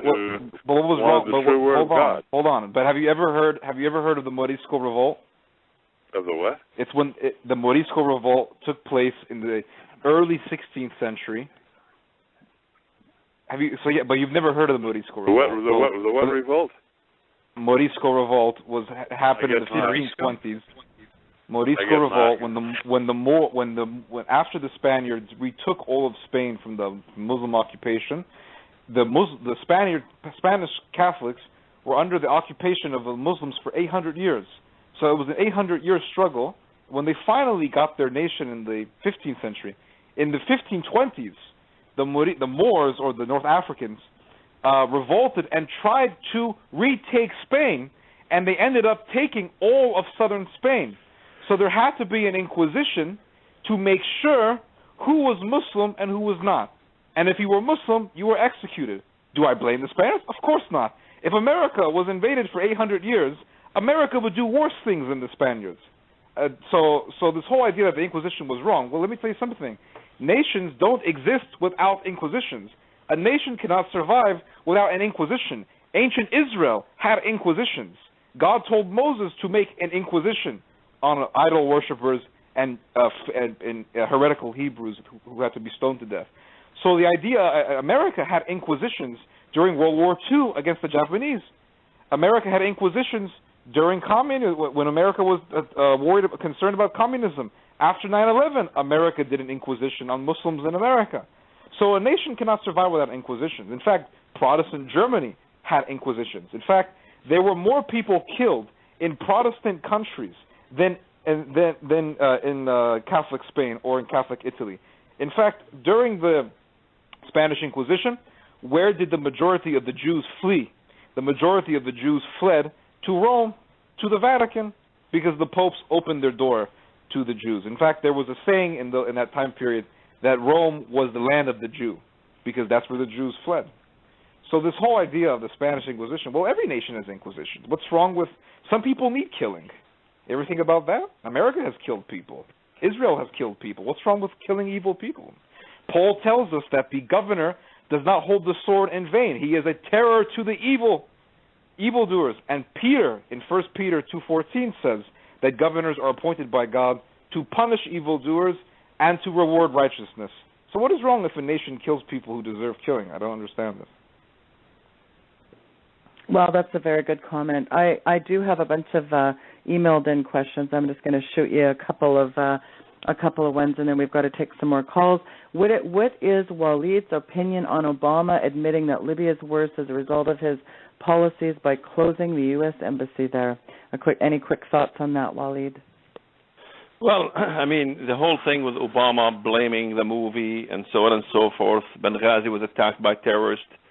And, of course, we know that Benghazi was involved by Egyptian Muslim Brotherhood, which President Obama also supported the Muslim Brotherhood in Egypt. We forget the first, what the government stated when Benghazi first happened. It was Ansar al-Sharia. Muslims in Egypt, in fact, the Libyan government declared that it was Ansar al-Sharia of Egypt. So it was involving the Muslim Brotherhood as well, which President Obama had supported for a long time. In fact, he wanted the release of what's his name, the leader of the Muslim Brotherhood in Egypt. It was President, I forgot his name. It's just I'm having a senior moment here. But Benghazi was a failure also from the basically not purchasing a secure location for the Americans who were working there. It was a whole fiasco in which Obama also, they're just pointing at French fries, small fries, if you will, when it comes to the culprits behind Benghazi. There is the Jamal Network also was involved in that same group, in the same team that blew a hole in Benghazi in the past. So it's an array of things. In fact, many Islamists were copied in those emails regarding the smoking gun, things that we exposed. Al-Hassani was one of them, one of the assistants to President Obama. Islamists is even right there in the White House working with President Obama and getting the emails about Benghazi, like Al-Hassani, whom we exposed. So, Obama is a failure in everything he has done. In fact, if the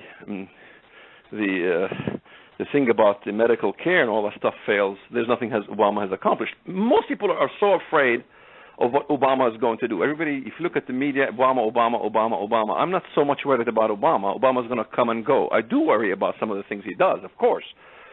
But I'm not worried about his success rate. His success rate has been a doomsday failure. It is not going to affect much in the future of America. So, I do not worry about these things, and I move on. Obama is not my major concern. My major concern is what he does with the Islamists and how he basically destroyed Libya and how he basically tried to destroy Egypt. But thank God Egypt came back, and how he supported the Mujahideen in the Free Syrian Army in Syria. Bashar al-Assad, he's not the greatest guy in the world, but sure, do you want Bashar al-Assad or do you want the Khilafah in Syria? I prefer to have Bashar al-Assad. Right. At least Jews and Christians in Syria live in freedom, under Bashar al-Assad. That's a really good point. Excellent. 502, what is your question? 502 area code. Okay, is that me? Yes, must be me. That is you, sir. I've got a question for Wally. His wife is Catholic, right? So that when he married her, he did become Catholic. So is he one-sided on the Catholic religion? And am I on the witness stand here, having to kind of swear oath and answer everything as far as my wife and me and my family? My wife, of course, she was Mexican American, of course. She was born and raised Catholic. So, but what does that have to do with anything? Are you saying I'm a Jesuit spy?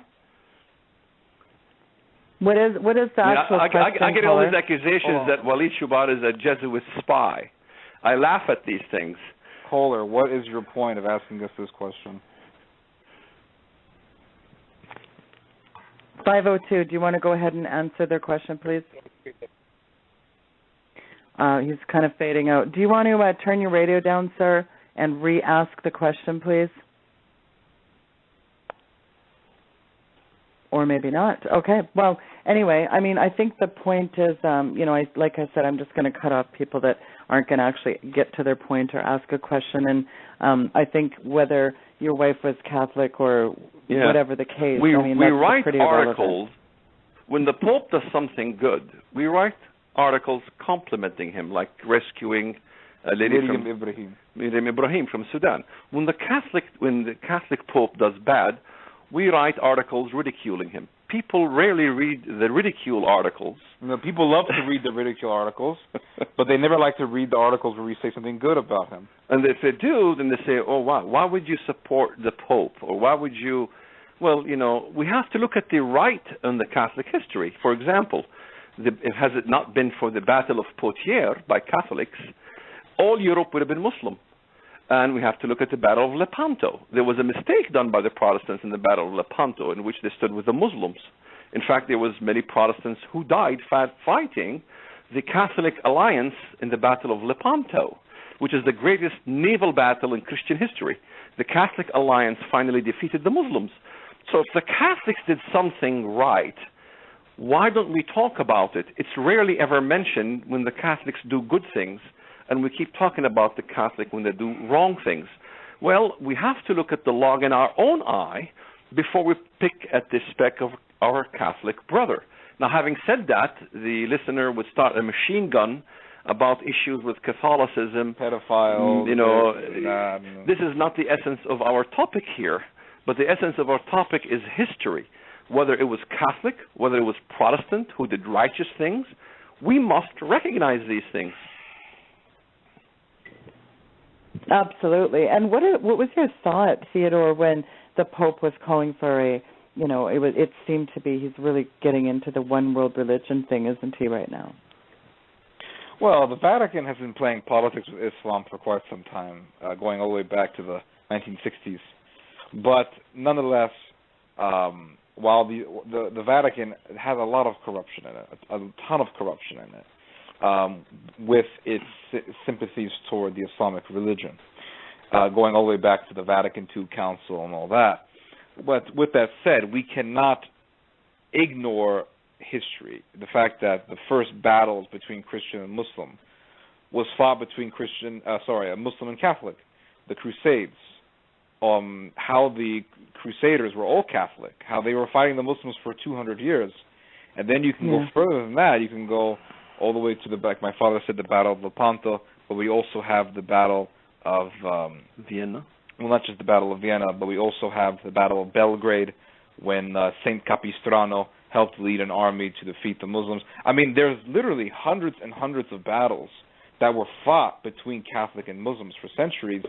And all of a sudden in the 1960s, the Catholics begin to kiss up to Islam, and then all of a sudden the Catholic Church is the harlot of Babylon all of a sudden. Well, hold on a second. You're ignoring over 1,000 years, or actually almost 2,000 years, of Catholic-Muslim wars. I mean, and I believe that these wars cannot be ignored. To ignore these wars is to ignore the war that we are in now, is what I believe. Because essentially our war is not secular, it's spiritual. And the spiritual war is between not just humans, not just between human beings, but between cosmos, as Chesterton said, and between demons and angels. And I believe that when the Catholic Church and the Muslims were having these many, many battles and wars with Muslims, what was happening was not just a battle between sword and scimitar, but between the city of God and the city of Satan. Amen. Well, Walid and Theodore, we're approaching the top of the hour, and I must say these 3 hours just flew by. And I really want to thank you, fellas, for the work that you do. And again, I really do want to encourage our listeners to please support Walid Shoebat Ministries. Folks, you can go to shoebat.com. I've got it linked in. If you go to weekendvigilante.com, it's linked under his name on the July 26th show. And any final thoughts, Walid, as we go to, we've got a couple minutes to wrap it up. What are your final thoughts? Well, my final thoughts, we need to focus really on what is happening in Turkey. Turkey, in essence, where the caliphate will revive. We have to look at the essence of Christianity and what Christ wants us to do. And that we must remain busy fighting the fight, running the marathon till the end, and not basically give up. America is a nation that is a fighting nation. I like to look at General Patton, and his attitude about America and about the enemy. We need to go back to those attitudes and how we fight this threat and by exposing it and standing together, regardless of our denominational differences. There are rights and wrongs in all denominational differences. We should argue our differences always, because that's how we reach to the truth. We're not a nation that burns Qur'ans and burns even Nazi books. We study them so we can understand the nature of the beast that we are fighting. We need to understand the enemy by studying the enemy, and that's how we can defeat the enemy. Absolutely agree. Well, Joe and Doug, final thoughts. I want to say thank you to both Walid and his son. It has been a fantastic show, so informative. I already have an inbox full of compliments and thank yous, and God bless you both. Thank you for what you do, and God bless continue you. the good work. Godspeed. Thank you. Godspeed. Well, folks, that was a barn burner. I wish everyone, again, would please go to their website. Please support the work they're doing with persecuted Christians. And again, tune in every Saturday, of course, 8 to 11 p.m. Eastern Time, the Weekend Report. We look forward to so much good information that people are sending in to Joe, Doug, and I, and just incredible the kind of guests you want. Please do tell us what kind of episodes. And don't forget to like us on all the social media. Tune in next time when we're back, same bat place, same bat time, Weekend Vigilante and the Hagmans teaming up, as everyone knows, for the Weekend